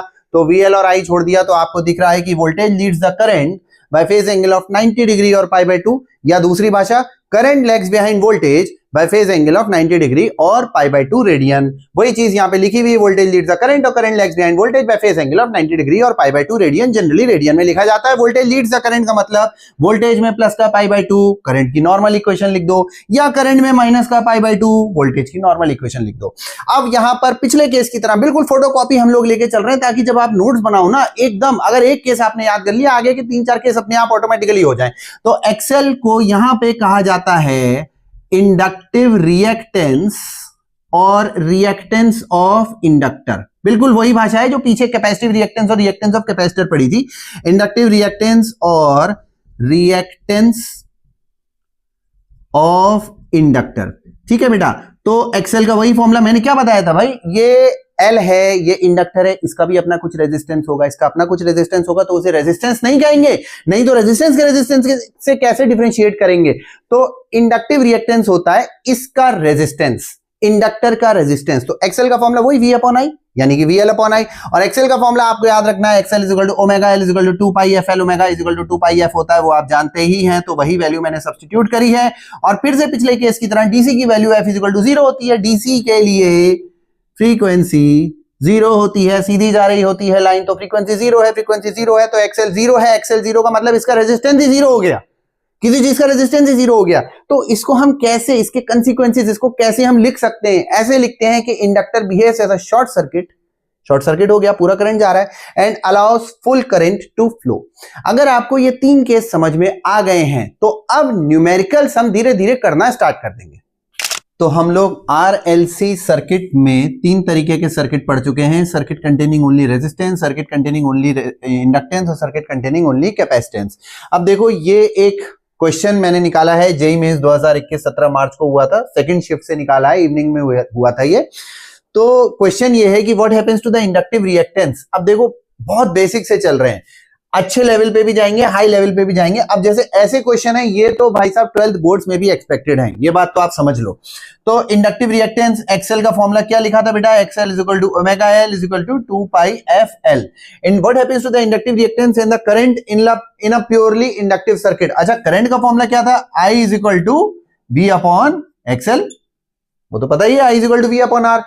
happens to the inductive reactance and current in a purely inductive circuit if the frequency is halved। अच्छा, इंडक्टिव सर्किट की बात कर लो भाई साहब, अगर फ्रीक्वेंसी हाफ कर दी तो इंडक्टिव रिएक्टेंस क्या हो जाएगा, हाफ। भाई XL directly proportional to F है, तो अगर F/2 करोगे तो XL/2 भी हो जाएगा, तो इंडक्टिव रिएक्टेंस हो गया हाफ। अच्छा, current inversely proportional to inductive reactance है, क्योंकि V कांस्टेंट मान के चलोगे। अगर inversely proportional to inductive reactance है, इंडक्टिव रिएक्टेंस हाफ हो रहा है, तो करंट क्या हो जाएगा, डबल। बहुत आसान कंसेप्चुअल क्वेश्चन, तो इसका ऑप्शन होगा both will be double, both will be half. Inductive reactance will be half, सही है, and current will be double. Third option इसका सही होगा। तो बेटा ये एक और क्वेश्चन है, नीट 2023 7 मई को हुआ था, वहां से ये उठाया गया है कि an AC source is connected to a capacitor C due to decrease in its operating frequency. Conceptual type का क्वेश्चन है, ऐसे क्वेश्चंस तो आप बोर्ड्स में बहुत ज्यादा एक्सपेक्टेड है। तो capacitive reactance XC is equal to 1/ωc और ओमेगा की जगह 1/2πfc, decrease in operating frequency कर रहा है, तो ये सब चीजें हटा दो, यानी कि XC inversely proportional to frequency F। अगर ये डिक्रीज होगा तो XC बढ़ जाएगा। और कह रहा है डिस्प्लेसमेंट करंट के भी ऑप्शंस दिए हैं, तो I is equal to VC upon XC ये कांस्टेंट हो गया, तो I inversely proportional to XC, क्योंकि जो चीज पूछी जाती है बस वही चीज हम वेरिएबल मानते हैं, उसी चीज को प्रोपोर्शनलिटी में लेते हैं। जो चीज नहीं कही जाती है, कहीं मेंशन नहीं करी जाती, तो उसे हम कांस्टेंट मानते हैं। तो क्योंकि XC बढ़ गया, अगर XC बढ़ गया तो डिस्प्लेसमेंट करंट घट जाएगा। ठीक है, तो डिस्प्लेसमेंट करंट घटने वाला बी ऑप्शन है, डिस्प्लेसमेंट करंट डिक्रीजेस। अगर इंक्रीज वाला ये तो बिल्कुल ही गलत हो गया, displacement current increases. Capacitive reactance remains constant, नहीं भाई कांस्टेंट नहीं है, बल्कि बढ़ रहा है तो डिक्रीज भी नहीं होगा, तो इसका सही ऑप्शन बी सही रहेगा। तो बेटा ये क्वेश्चन नंबर 3 दे रहा हूं, ज्यादा कुछ पढ़ा नहीं है तो उससे रिलेटेड ही क्वेश्चन दे रहा हूं। तो ये एक क्वेश्चन 3 है, सैंपल पेपर्स में पढ़ा हुआ था कि a light bulb has a rating 200 watt 220 volt, find first part the resistance of bulb filament and second part RMS value of current flowing through the filament. तो इसका फर्स्ट पार्ट सॉल्व करते हैं जरा जल्दी से। आंसर 3 फर्स्ट पार्ट, हाँ first part में क्या कह रहा है, find the resistance of the bulb filament. बेटा पावर दे रखी है और वोल्टेज दे रखा है। अब देखो थोड़ा बेसिक पकड़ो, जिन बच्चों को न्यूमेरिकल्स की आदत नहीं है वो यहां से न्यूमेरिकल्स की आदत डालना शुरू करो। हमेशा गिवन लिख दिया करो कि गिवन क्या क्या है, तो आपको चीजें दिखने लगेंगी, वैसे ही फॉर्मूले अप्लाई होने लगेंगे। तो पावर दे रखी है बेटा 200 वॉट और वोल्टेज दे रखा है 220 वोल्ट। अच्छा एक चीज और ध्यान रखना, जो नेचुरली गिवन होता है कि वोल्टेज ये इतना लगा रखा है, इतना वोल्टेज दे रखा है, अगर मेंशन नहीं होता है तो उसको माना करिए वीआरएमएस। तो ये वीआरएमएस है, वी नॉट नहीं है, पीक वैल्यू ऑफ वोल्टेज नहीं है। तो यहां से सीखने वाली चीज ये पता चली, अगर इस तरीके से रेटिंग दे रखी होती है और वोल्टेज दे रखा होता है तो हमेशा वो वीआरएमएस ही होता है, अगर कुछ मेंशन नहीं है। तो खैर पावर पता है और वी पता है, तो हमसे पूछा है रेजिस्टेंस, तो R is equal to V square upon P, सबको पता है, या power is equal to V square upon R, वही फॉर्मूला मैंने लिख दिया है। R is equal to V square यानी कि 220 इंटू 220 अपॉन पी यानी कि 200, ये 2 0 कैंसिल हो जाएंगे, एंड 2 11, तो 22 इंटू 11 2 2 इंटू 2 2 242 242 ओम, क्योंकि रेजिस्टेंस निकाल रहे हैं तो उसकी यूनिट लिख दी बेटा ओम। और सेकंड पार्ट क्या हो जाएगा, सेकंड पार्ट है RMS value of current flowing through the filament. तो I is equal to V upon R, V R M S upon are.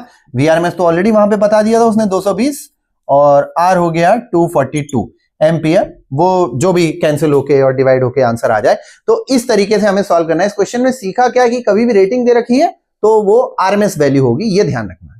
हाँ बेटा, तो ये एक और बहुत सरल सा क्वेश्चन जस्ट फॉर प्रैक्टिस, ताकि जिन बच्चों का बेस स्ट्रांग नहीं है वो बेस अपना बनाते चलें, कि an ideal inductor of inductance 50 mu H, mu मतलब micro henry, is connected to an AC source of 220 volt. ये मैंने आपको पहले भी बताया था, 220 वोल्ट अगर दे रखा है बेटा, ये वीआरएमएस है, कभी भी रेटिंग दे रखी होती है आरएमएस वैल्यू होती है 50 hertz. Find the inductive reactance, बहुत ही आसान आंसर और बहुत ही आसान क्वेश्चन। तो inductive reactance XL is equal to omega L is equal to 2 pi FL। XL is equal to 2 pi into frequency कितनी दे रखी, 50 इंटू 10 की पावर -6। तो XL हो जाएगा 50 50 2500 इंटू 2 5000 पाई इंटू 10 की पावर -6। XL हो जाएगा बेटा 5 पाई इंटू 10 की पावर -3, यानी कि अगर शॉर्ट में लिख दो 5 पाई मिली ओम, क्योंकि एक्सेल है ना, रेजिस्टेंस है, तो वो पाई से चाहे आप मल्टीप्लाई कर दो, वो पूरी वैल्यू लिख सकते हो। तो ये एक बेसिक क्वेश्चन हो गया। अब हम चौथे केस की तरफ आगे बढ़ते हैं। चौथा केस क्या कहता है, circuit containing both inductor and resistor. देखो सीक्वेंस को समझते हुए चलो, RLC ऐसे करके हम लोग पढ़ते चल रहे थे, 3 अल्फाबेट पढ़े थे। तो हमने सर्किट कंटेनिंग ओनली रेजिस्टेंस पढ़ लिया, सर्किट कंटेनिंग ओनली इंडक्टेंस पढ़ लिया, सर्किट कंटेनिंग ओनली कैपेसिटेंस पढ़ लिया। अब हम कॉम्बिनेशन पर जाएंगे, तो ये है circuit containing both inductor and resistor, यानी कि इन दोनों का कॉम्बिनेशन, चौथे तरीके का सर्किट है। तो सर्किट पहले मैंने यहां पे बना दिया है, इंडक्टर और रेजिस्टर दोनों लगे हुए हैं, कॉइल भी लगा हुआ है भाई, रेजिस्टर भी लगा हुआ है, और ये एसी सोर्स का सिंबल तो है ही, मैंने बता दिया था। तो अब सबसे पहले आपको बनाना होगा फेजर डायग्राम। फेजर डायग्राम के लिए मैंने पिछली बार भी एक जनरल सा फेजर डायग्राम यहाँ छोटा सा बना देता हूं, जनरल सा फेजर डायग्राम बना दिया था। यहाँ पर VR था, यहाँ पर I था, VL था, मैंने L ऊपर मैंने कहा था रखना है, लोअर नहीं है, और यहाँ पर VC था। तो अब R और L ही हमें कंसिडर करना है, R और L ही हमें कंसिडर करना है, यानी कि इसे भूल जाओ। तो यही चीज यहां पर ये लिखी हुई है। अब देखो दो तरह के वोल्टेज इसमें आ जाते हैं, करंट को तो अभी भूल जाओ, लेकिन अगर ध्यान से देखो तो VL और VR आए हुए हैं। तो VL और VR, और दोनों के बीच एंगल कितना है, 90 डिग्री। अगर दो वेक्टर 90 डिग्री पर होते हैं, दो फेजर 90 डिग्री पर होते हैं, तो उनका रिजल्टेंट हमेशा ऐसे निकलता था। क्या फॉर्मूला था बेटा? R is equal to root P square plus Q square plus 2pq cos theta. 90 degree है, cos 90 की वैल्यू 0, तो root P square plus Q square बचेगा। तो वही चीज यहां पर ये लिखा हुआ बेटा, V net is equal to root V L square plus V R square, और ये कुछ बीच में से ऐसे करके जा रहा होगा, वही पैरेललोग्राम हम लोग बना देते थे, बीच में से जा रहा होगा। ठीक है बेटा, और ये फेज एंगल करंट के साथ, अब करंट के साथ नाप रहा हूं, ये तो वी नेट आ चुका, अब वी एल और वी आर को भूल जाओ, इन दोनों को भूल जाओ। अब वी नेट आ गया भाई साहब, वी नेट का फाई फेज डिफरेंस करंट के साथ है।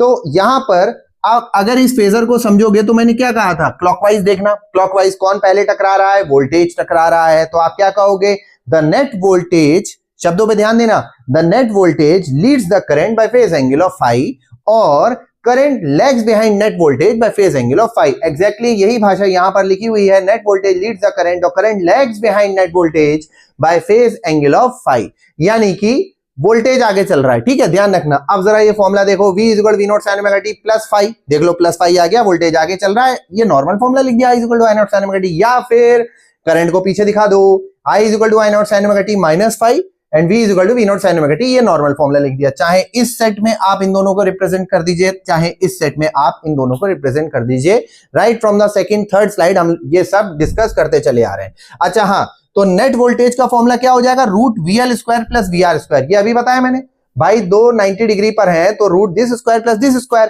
तो root V L square plus V R square. V net की जगह क्या लिख दोगे, I into R net, effective resistance जिसे कहते हैं, ओवरऑल रेजिस्टेंस कह देते हैं, is equal to root V L की जगह I into XL, V R की जगह आई इंटू आर, ये इंटू है। ठीक है बेटा, चाहे इसे हटा दो, कंफ्यूज हो जाओ, तो आई इंटू आर का होल स्क्वायर, आर नेट। अच्छा, आई आई आई कॉमन निकल आएगा, वो तो आप समझ रहे हो, स्क्वायर में है तो बाहर निकल के आएगा, तो आई आई इन दोनों में से कॉमन ले लो, आई आई कैंसिल हो जाएगा, मैं ज्यादा स्टेप्स नहीं लगा रहा।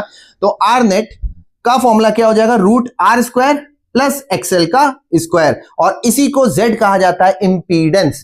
इंपीडेंस ओवरऑल रेजिस्टेंस को कहते हैं, जब रेजिस्टेंस के साथ कोई और चीज जुड़ी हो, जैसे मान लो इंडक्टर जुड़ा है इस केस में, अगले केस में कैपेसिटर जुड़ जाएगा। जब रेजिस्टेंस के साथ कोई और चीज जुड़ी हो तो ओवरऑल जो रेजिस्टेंस आता है उसे Z कह दिया जाता है, इफेक्टिव रेजिस्टेंस जिसे कहते हैं, उसे Z कह दिया जाता है। तो बोले सर इसको है तो रेजिस्टेंस ही, इसका जो एक्सेल आएगा उसकी भी यूनिट ओम है, इसकी भी यूनिट ओम है, वो बात सही है, लेकिन दो बातें हैं। पहली बात, इसका रेजिस्टेंस अगर R लिख रहा हूं तो जाहिर सी बात है इसका रेजिस्टेंस R नहीं लिख सकता, क्योंकि दोनों रेजिस्टेंसेस में डिफरेंस होना चाहिए, ये एक्सेल है, ये इसका रेजिस्टेंस। दूसरी बात, दोनों में फेज डिफरेंस कितने का चल रहा है, दोनों में फेज डिफरेंस आप देखो 90 डिग्री का फेज डिफरेंस चल रहा था, वो तो ओवरऑल रेजिस्टेंस का फाई आ गया। तो जैसे Z is equal to root R square plus XL square, एक बहुत आसान एग्जांपल से इस चीज को समझ लेते हैं। मान लो बेटा ये कोई एसी सर्किट लगा हुआ है, ये इंडक्टेंस है और ये रेजिस्टेंस हो गया बेटा, ठीक है, ये 20 ओम है, इंडक्टेंस का एक्सएल 20 ओम है और रेजिस्टेंस 20 ओम है। अगर देखो बेटा, समझो कंसेप्ट समझो, अगर दोनों रेजिस्टेंस होते तब तो 9/10 में ही हमने पढ़ लिया था। क्या पढ़ लिया था कि दो रेजिस्टेंस सीरीज में लगे हुए हैं तो नेट रेजिस्टेंस, इफेक्टिव रेजिस्टेंस कितना आता, 40 ओम। लेकिन अगर इस केस में आप 40 ओम लिखोगे तो वो गलत आंसर हो जाता है। क्यों? क्योंकि दोनों के बीच फेज डिफरेंस चल रहा है। शुरू से हम ये चैप्टर में बात समझते चल रहे हैं कि फेज डिफरेंस आंसर्स को चेंज कर देता है। कैसे? आप देखो फॉर्मूला क्या निकल के आया, root R square plus XL square. तो हकीकत में इसका आंसर आएगा रूट 20 का स्क्वायर, जो ये है, प्लस 20 का स्क्वायर, यानी कि 20 रूट 2 निकल के आ जाएगा आंसर। तो होपफुली अब आप समझ रहे होंगे कि फेज डिफरेंस की वजह से आंसर्स कितने ज्यादा चेंज हो जाते हैं। वैसे 40 नहीं तो फेज डिफरेंस की वजह से 20 रूट 2। ठीक है बेटा, तो ये चीज अब ये मैंने बॉक्स में कर दिया, ये फॉर्मूला शीट में इंक्लूड कर लेना। अच्छा, फिर आगे बढ़ते हैं। एक्सेल का फॉर्मूला मैंने अब बॉक्स में नहीं करा क्योंकि हम पहले ही समझ चुके हैं। एक्सेल का फॉर्मूला क्या होता है बेटा, omega L equal to 2 pi F L. DC के लिए मैं कई बार पढ़ा चुका हूं। फ्रीक्वेंसी कितनी होती है, 0। फ्रीक्वेंसी 0 हो गई तो एक्सेल कितना हो गया, 0। एक्सेल 0 हो गया, ये भी हम पीछे पढ़ चुके हैं। अब एक्सेल को 0 रख दो, Z is equal to root R square, root R square, root R square cancel हो गया तो Z is equal to R। इस तरीके के सर्किट में यदि डीसी यूज करी जाएगी तो इंपीडेंस रेजिस्टेंस के ही बराबर हो जाता है। ठीक है बेटा, यानी कि इंडक्टर बेकार हो जाता है, वो कोई रेजिस्टेंस ऑफर नहीं करता। अनदर इंपॉर्टेंट चीज, phase difference. Phase difference phi निकालने का तरीका, tan थीटा। tan थीटा का फॉर्मूला क्या होता है बेटा, परपेंडिकुलर अपॉन बेस। थीटा आपको दिख रहा है, परपेंडिकुलर अपॉन बेस। परपेंडिकुलर क्या है बेटा, VL, बेस क्या है बेटा, VR। VL is equal to I into XL, VR, I into R, I cancel, tan phi is equal to XL upon R. Formula रट लेना है, फॉर्मूला शीट में इंक्लूड कर लेना है, केस वाइज हमको फॉर्मूले रटने पड़ेंगे। इसी वजह से एसी में बच्चों के आंसर कई बार गलत हो जाते हैं, वो किसी केस का फॉर्मूला कहीं लगा देते हैं। इसीलिए शुरू से कहता आ रहा हूं फॉर्मूला शीट जरूर बनाओ, ठीक है बेटा। अच्छा, फिर एक और इंपॉर्टेंट चीज, पावर फैक्टर भी पूछा जाता है। क्या कर रहा हूं मैं एक एक केस जो बेटा पढ़ाता जा रहा हूं, इंडक्टर एंड रेजिस्टर का कॉम्बिनेशन, उसकी सारी चीजें एक बार में खत्म हो जानी चाहिए। फिर ये नहीं होना चाहिए कि आगे चल के पावर फैक्टर कहीं और पढ़ा रहे हैं, वहां पावर फैक्टर के 6-7 केसेस बना डाले, 3-4 केसेस बना डाले, ये सब कहानी नहीं होनी चाहिए। एक बार में एक चीज पढ़ रहे हैं and then that should be finished, कि हमारे मन को तसल्ली हो जाए कि अब हम क्वेश्चंस करने के लिए फ्री हैं, न्यूमेरिकल्स करने के लिए फ्री हैं। तो पावर फैक्टर का फॉर्मूला क्या होता है? cos phi. कॉस का फॉर्मूला क्या होता है? Base upon hypotenuse. तो बेस क्या हो गया साहब यहाँ पे? We are. हाइपोटेन्यूज क्या हो गया साहब? V net. V R upon V net. तो वी आर की जगह I into R, V net की जगह I into root R square plus XL square, वो तो अभी लिखा था। जेड आई आई कैंसिल हो जाएगा। कॉस फाई का फाइनल फॉर्मूले, दो फॉर्मूले मैंने यहां पर बॉक्स में कर दिए, दोनों हम लोगों को बहुत ज्यादा याद करने हैं कि कॉस फाई का फॉर्मूला हो जाता है आर अपॉन जेड। इस केस में आर अपॉन जेड तो हमेशा ही चलता है, ठीक है, लेकिन याद पूरा करना है cos phi equal to R upon Z, और जेड वैसे ही यहां पर हम लोगों ने निकाल रखा था root R square plus XL square, यानी कि cos phi equal to R upon root R square plus XL square. अब ये देखो फॉर्मूले बढ़ते चले जाएंगे धीरे धीरे, और जैसे जैसे आप फॉर्मूले याद करते चले जाएंगे चीजों पर कमांड होती चली जाएगी। तो ये सब बातें जो लोग करते हैं इन्फ्लुएंजा कि 3 दिन में बोर्ड स्टॉप कर लो और 2 दिन पढ़ाई कर लो, एक 12 घंटे का हमारा वो वीडियो देख लो, 5 घंटे का हमारा वीडियो देख लो और नीट टॉप कर जाओगे और AIR1 निकाल लोगे। भाई साहब, नीट और IIT में बहुत गहराई है, इनफैक्ट बोर्ड्स में भी बहुत डेप्थ तक के क्वेश्चन आ जाते हैं। तो सच्चाई ये है, हमें एफर्ट डालना पड़ेगा। There is no substitute to hard work, ठीक है बेटा। तो ये चौथा केस हो गया। इस चौथे केस के बाद अब हम 5वें केस की तरफ कंटिन्यू करेंगे। तो बच्चों, हम लोग अब तक LR सर्किट का कॉम्बिनेशन पढ़ चुके हैं। देखो RLC, फिर से बता रहा हूं, circuit containing only resistance, circuit containing only inductance, circuit containing only capacitance, ये पढ़ लिया था। फिर R और L, LR सर्किट हम लोगों ने पढ़ लिया था कि इन दोनों का कॉम्बिनेशन। अब देखो बहुत प्यारा क्वेश्चन है कि a series LCR circuit connected with an AC source E is equal to E naught sin omega t volt has a power factor 1/√2 if the source is changed to E is equal to E naught sin omega t, वो जो आप पढ़ते हैं 20 sin 2000 t volt, then the new power factor is, ये JEE main 2024 में आया था 30 जनवरी shift 1 में, यानी कि मॉर्निंग वाले सेशन में। तो जरा इसको सॉल्व करके देखते हैं भाई साहब कि क्या हो सकता है इसका आंसर। ऑप्शन दे ही रखे हैं। Connected with N AC source E is equal to, ये लिखा है पहला केस, ऐसे 1 लिख दे रहा हूं कि E is equal to 25 sin 1000 t। तो यहां से ओमेगा पता चल गया भाई साहब 1000 है, क्योंकि अब मैं यूनिट नहीं लिख रहा, क्योंकि आप जानते ही हो कि E is equal to E naught sin omega t होता है, तो ओमेगा 1000 आ गया, ठीक है। और पावर फैक्टर 1/√2, तो LR सर्किट में पावर फैक्टर का फॉर्मूला अभी हमने पढ़ा था cos phi is equal to R upon Z, यानी कि R upon root R square plus XL का स्क्वायर। ये हमको बता रखा है 1/√2, ठीक है साहब।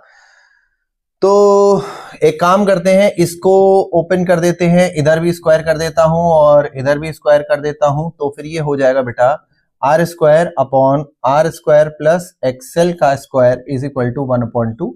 इसको इधर ले जाओ, क्रॉस मल्टीप्लाई कर दो, तो ये हो जाएगा 2r square is equal to R square plus XL का स्क्वायर। आर स्क्वायर को इधर ले जाओ, माइनस हो जाएगा, तो एक्सएल का square is equal to R square, यानी कि XL is equal to R, यानी कि एक्सएल की जगह लग दो omega L is equal to R. Omega कितना है बेटा? 1000, तो 1000 L is equal to R, ठीक है साहब। तो ये चीज, ये 1 मार्क करके छोड़ दे रहा हूं। अगले केस में क्या कह रहा है? If the source is change to, अब ये हो गया second case, if the source is change to E is equal to 20 sin 2000 t, ठीक है साहब। E is equal to 20 sin 2000 t। फिर से अगर आप देखो तो ये चीज ओमेगा हो गई बेटा, तो ओमेगा ही चेंज कर रहा है मेनली इसमें, तो ओमेगा हो गया 2000, ठीक है साहब। द न्यू पावर फैक्टर, तो पावर फैक्टर क्या हो गया?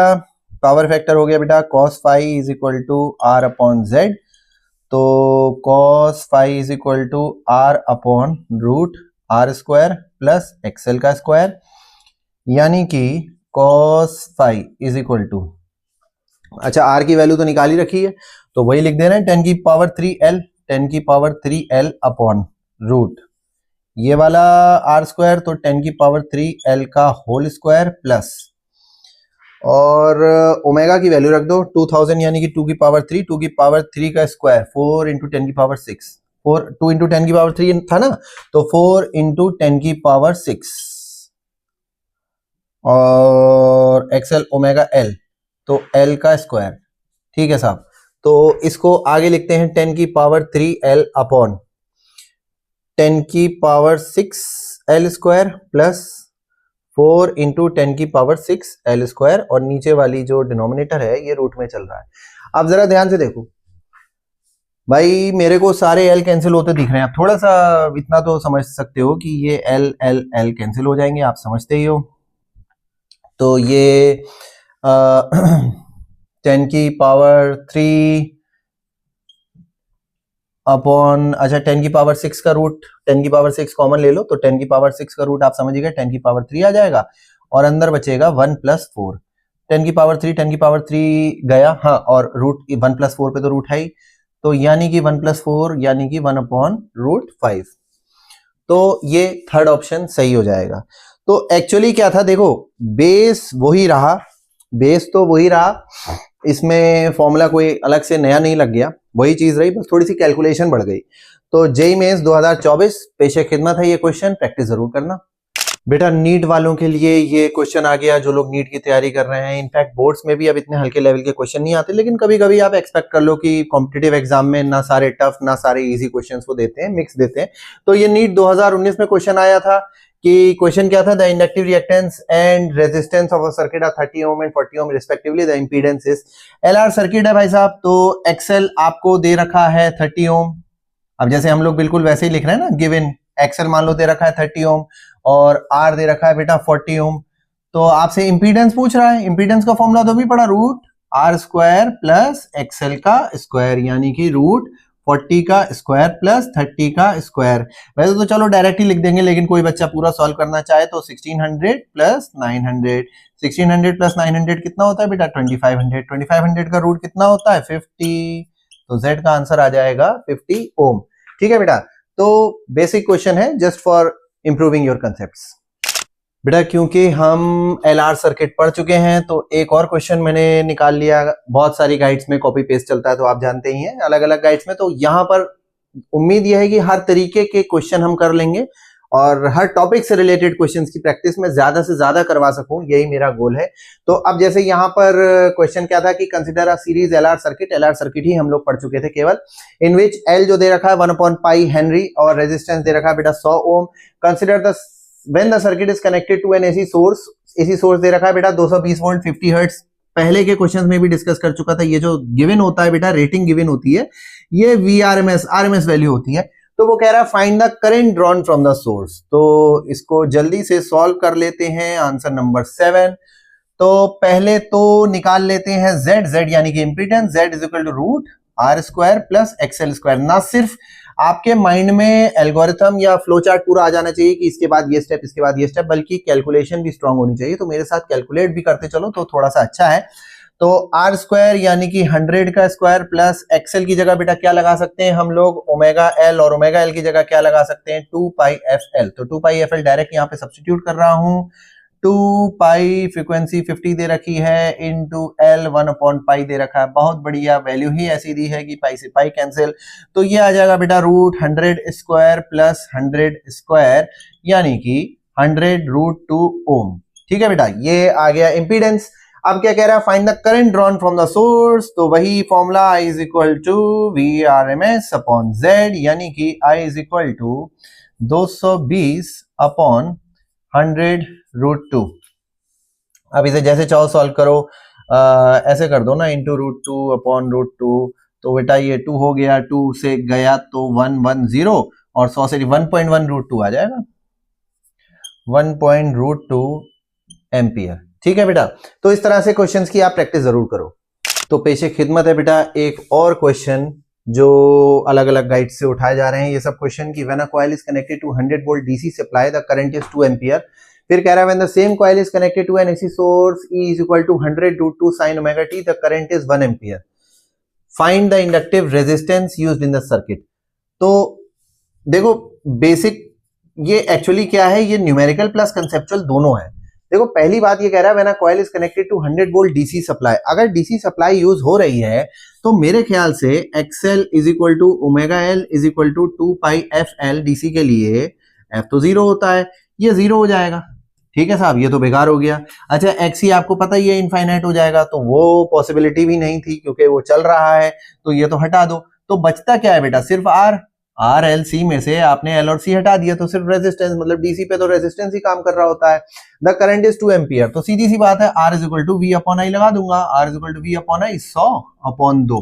लीजिए साहब, रेजिस्टेंस तो आ गया 50 ओम। ठीक है बेटा, अब कह रहा है when the same coil is connected to an AC source E is equal to 100 root 2 sin omega t, the current is 1 ampere, find the inductive resistance used in the circuit. तो इंडक्टर इसमें use कर रहा है। अच्छा साहब, तो inductor use कर रहा है तो दे रखा है E is equal to 100 root 2 sine omega T और करंट दे रखा 1 एम्पियर, तो Z निकाल लो। Z is equal to E upon I।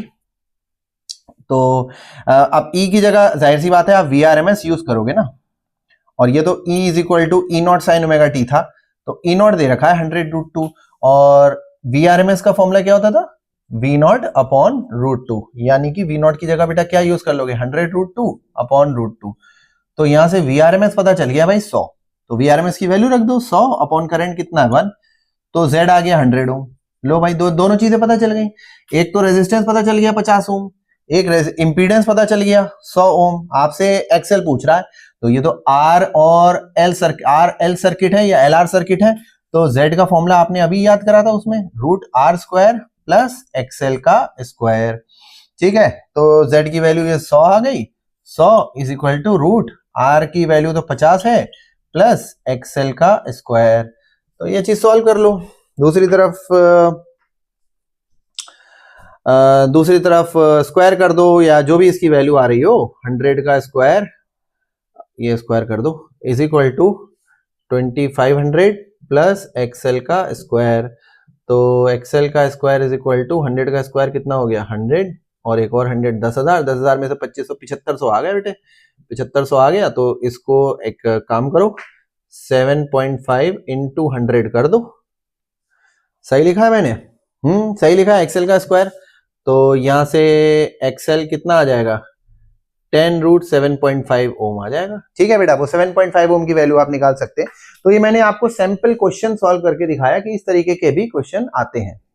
अब हम लोग RLC सर्किट पढ़ रहे हैं। इसमें circuit containing only resistance, circuit containing only inductance, circuit containing only capacitance, ये 3 तरीके के सर्किट हम पढ़ चुके थे बेटा। फिर उसके बाद LR या RL सर्किट पढ़ चुके थे, the circuit in which both resistance and inductance are present.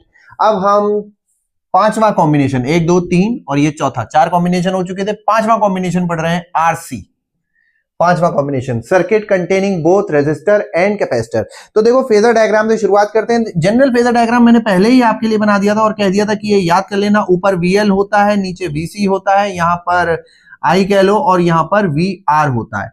आप खुद देख लो कि सर्किट में क्या क्या है बेटा, रेजिस्टर है और कैपेसिटर है, रेजिस्टर है और कैपेसिटर है, तो इसको भूल जाओ।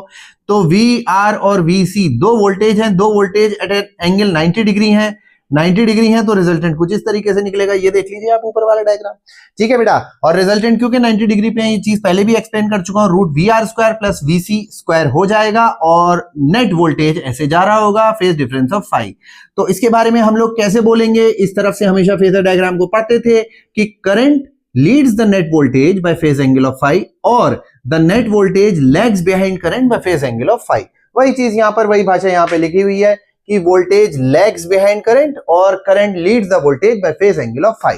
अब क्योंकि करंट आगे चल रहा है तो जरा इक्वेशन देखो कैसे बन रही है, I is equal to I nought sin omega t, normally लिखा तो V को पीछे दिखाओ माइनस फाई, और अगर करंट आगे दिखा रहे हो I is equal to I nought sin omega t plus phi, तो V is equal to V nought sin omega t common. तो चाहे ये वाला सेट यूज कर लो चाहे ये वाला सेट यूज कर लो, आपको दोनों से सेम आंसर मिलेगा।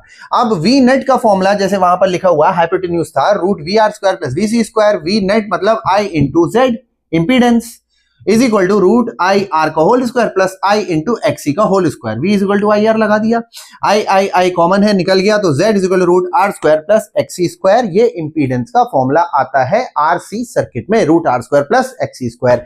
ये मैंने बॉक्स में नहीं करा क्योंकि ये हम लोगों को ऑलरेडी पता था, बस रिवीजन के लिए लिख दिया। XC is equal to 1/2 pi F C. फिर फेज एंगल की बात करते हैं। फेज एंगल कहां से निकलता है बेटा? tan phi, tan theta perpendicular upon base. Perpendicular क्या हो गया? VC, बेस क्या हो गया? VR। तो VC अपॉन VR, VC की जगह क्या लिख दोगे? I into XC। VR की जगह क्या लिख दोगे? I into R। I cancel, tan phi is equal to XC upon R। ठीक है बेटा। फिर पावर फैक्टर का फॉर्मूला क्या आता है? cos phi. cos फाई का फॉर्मूला क्या था? Base upon hypotenuse. बेस क्या हो गया बेटा? ये देखो, ये VR मतलब R, और हाइपोटेन्यूज क्या हो गया? V नेट मतलब Z। आई कैंसिल हो गया, शायद समझ गए होगे। Is equal to R upon root R square plus XC square. Final बात कि भाई इसमें हमें याद क्या करना है? देखो भाई, एक तो फेजर डायग्राम ये हमें बनाना आना चाहिए, माइंड में होना चाहिए। ये फॉर्मूला शीट में कोने में लिख दो। दूसरी बात, ये फॉर्मूले तो मुझे नहीं लगता, ऑल्दो मैंने बॉक्स में कर दिए। जो बच्चा बिल्कुल ही क्रैमिंग करना चाहता है तो वो याद कर सकता है, otherwise there is no need to learn this फॉर्मूले। ये वाला फॉर्मूला इंपीडेंस का आरसी सर्किट में इंपॉर्टेंट है, tan फाई का फॉर्मूला इंपॉर्टेंट है, cos फाई का फॉर्मूला इंपॉर्टेंट। तो अगर बिल्कुल गिनू ना, इसमें कितनी चीजें याद करने वाली निकल के आई, बिल्कुल कोई नया बच्चा नए तरीके से फॉर्मूला शीट बना रहा है। 1 2 3 4 चीजें याद कर लो और ये टॉपिक खत्म। तो देखो बेटा, पीछे हम 5 तरह के सर्किट पूरे कर चुके हैं। एक बार जल्दी से यहां पर क्विक रिकैप दे रहा हूं कि RLC circuit containing only resistance, only inductance, only capacitance, 3 हो गए। फिर हम लोग RL सर्किट पूरा कर लिए थे, और फिर हम लोग RC सर्किट पूरा कर लिए थे, 4 और 1 5। और अब ये वाला हम लोग पूरा करेंगे LC सर्किट, यानी कि circuit containing both capacitor and inductor. तो फेजर डायग्राम से शुरू करते हैं। देखो, ये नॉर्मल वाला फेजर डायग्राम था, जो कि ये बना हुआ है VL, VC और VR और I। ये मैंने बताया था जनरल हर केस में यूज होगा। अब सिर्फ आपको इसमें इंक्लूड करना है कैपेसिटर और इंडक्टर। कैपेसिटर और इंडक्टर, VR को भूल जाओ। तो मेरे ख्याल से ये वाला फेजर डायग्राम आपको समझ आ रहा होगा। अब देखो, इसमें 3 केसेस बनेंगे। 3 केसेस क्या बनेंगे? देखो, नेट V तो निकालोगे, दोनों 180 डिग्री पे हैं, माइनस करोगे तो नेट वोल्टेज कैसे निकल के आएगा? या तो VL VC से बड़ा होगा तो नेट वोल्टेज ऊपर की तरफ जाएगा, या फिर VC VL से बड़ा होगा तो नेट वोल्टेज नीचे की तरफ आएगा, या फिर दोनों बराबर होंगे तो रेजोनेंस की कंडीशन आ जाएगी। फिर रिपीट कर दे रहा हूं, या तो VL VC से बड़ा होगा, VL VC से बड़ा होगा। तो पहला केस ये देखो, if VL more than VC, अगर VL मोर देन VC है तो VL, देखो ध्यान से देखो, फेजर डायग्राम में VL बड़ा बनाया है, VC छोटा बनाया है, और ये करंट आई है। VL बड़ा है, VC छोटा है, तो नेट वोल्टेज ऊपर की तरफ जाएगा, VL माइनस VC। ये रहा भाई साहब नेट वोल्टेज, जो कि ब्रैकेट से दिखा रखा है। अब अगर ध्यान दो, नेट वोल्टेज और करंट में क्या रिलेशन है? Net voltage leads the current और current lags behind net voltage by phase angle of 90 degree और π/2। यही चीज यहां पे लिखी है। पहली बात, the circuit behaves as inductive circuit. जाहिर सी बात है, VL इसमें जीत गया, तो VL की तरफ इंक्लिनेशन जा रहा है, VL की तरफ नेट वोल्टेज जा रहा है, तो सर्किट किसकी तरह बिहेव करेगा? इंडक्टिव सर्किट की तरह। तो वोल्टेज लीड्स द करंट और current lags behind voltage by phase angle of 90 degree या फिर π/2 रेडियन। आपको यहां पे समझ आ जाना चाहिए। दूसरा केस क्या होगा? VC बड़ा हो जाएगा भाई साहब, तो करंट लीड करेगा वोल्टेज को, नेट वोल्टेज को, या नेट वोल्टेज करंट से लैग बिहाइंड करेगा। तो ये डायग्राम बना रखा है, देखो VL इतना सा है, VC इतना बड़ा है, नेट वोल्टेज यहां से लेके यहां तक आ गया, ठीक है। तो ये VC माइनस VL है। अब VC माइनस VL जो है करंट से 90 डिग्री पीछे चल रहा है, इधर से ही तो नापते थे हम लोग क्लॉकवाइज। तो क्या लिखा हुआ है? The circuit behaves as capacitive circuit. जाहिर सी बात है, VC की तरफ है तो circuit behaves as capacitive circuit. Current leads the voltage, current voltage को लीड कर रहा है, और voltage lags behind current by phase angle of 90 degree और π/2 रेडियन। तीसरी पॉसिबिलिटी क्या हो सकती है? VL और VC दोनों बराबर हो जाए, VL और VC दोनों बराबर हो जाएं, कैंसिल आउट हो जाएंगे। तो देखो, यहीं से इसका छोटा सा डेरिवेशन मैंने दिखा दिया, ज्यादा आपका इसमें टाइम वेस्ट नहीं करवाऊंगा डेरिवेशंस में। VL is equal to VC, तो VL का फॉर्मूला क्या होता है? I इंटू XL IR, और VC का फॉर्मूला क्या होता है? I into XC। I cancel हो गया, और XL का फॉर्मूला क्या था? Omega L। XC का फॉर्मूला क्या था? 1/ओमेगा C। दोनों ओमेगा को एक साइड ले गए, omega square is equal to 1/LC, omega is equal to 1/√LC। और ओमेगा का ये भी फॉर्मूला पड़ा होगा 2πf। तो 2 pi F is equal to 1/रूट एल सी, एफ आ जाएगा 1/2 पाई रूट एल सी। अब देखो यहां से पहली मिस्टेक स्टार्ट हो जाती है बच्चों की, उसमें उन्होंने अगर लीनियर फ्रीक्वेंसी पूछी है तो आप याद रखना आपको एफ निकालना है, और अगर एंगुलर रेजोनेट, ये कंडीशन ऑफ रेजोनेंस है, और अगर एंगुलर रेजोनेटिंग फ्रीक्वेंसी पूछी है तो ओमेगा निकालना है। तो ओमेगा इज इक्वल 1/रूट एल सी मैंने इसीलिए लिख दिया एंगुलर रेजोनेटिंग फ्रीक्वेंसी, ओमेगा को एंगुलर रेजोनेटिंग फ्रीक्वेंसी कहते हैं। और अगर एफ है तो लीनियर रेजोनेटिंग फ्रीक्वेंसी, ठीक है। तो ये ध्यान देना है क्या चीज हमसे पूछना चाह रहा है। अब ये कंडीशन ऑफ रेजोनेंस है, कंडीशन ऑफ रेजोनेंस क्या हो गई, दोनों बराबर हो गए भाई साहब, कैंसिल आउट हो गए एकदम। तो सर्किट इज एट रेजोनेंस, साफ साफ लिख दिया, बढ़िया करके नोट्स बनाते चलो, बिल्कुल फाइनल बातें हैं इसमें। Circuit is at resonance, current and EMF are in phase, वो तो दिख ही रहा है कि वो दोनों कैंसिल आउट हो गए, तो करंट और ईएमएफ एक फेज में आ गए। क्योंकि एक्सएल माइनस एक्सी या एक्सी माइनस एक्सएल कह लो जीरो है, तो इंपीडेंस नेट रेजिस्टेंस आर तो है नहीं इसमें, इंपीडेंस कितना हो जाएगा बेटा, Z is equal to zero. तो करंट कितना आ जाएगा, मैक्सिमम। भाई जाहिर सी बात है जब रेजिस्टेंस या इंपीडेंस ही नहीं आ रहा तो करंट क्या हो जाता है, मैक्सिमम। ठीक है, सारा इसमें निचोड़ लिख दिया, इसीलिए मैंने कहा बढ़िया करके इसको नोट्स में या अपनी फॉर्मुला शीट्स में इंक्लूड कर लेना। हकीकत में कह लो ये पूरी फॉर्मुला शीट ही बना डाली आपकी। अगली चीज, रेजोनेंस की कंडीशन कंटिन्यू है, case 3, energy continuously changes between L and C. Inductor और कैपेसिटर में कंटिन्यूअसली एनर्जी स्टोरेज जो है ऑसिलेट करता रहेगा। So no loss in ideal, अगर आइडियल कंडीशन मान के चल रहे हो तो कोई लॉस नहीं है।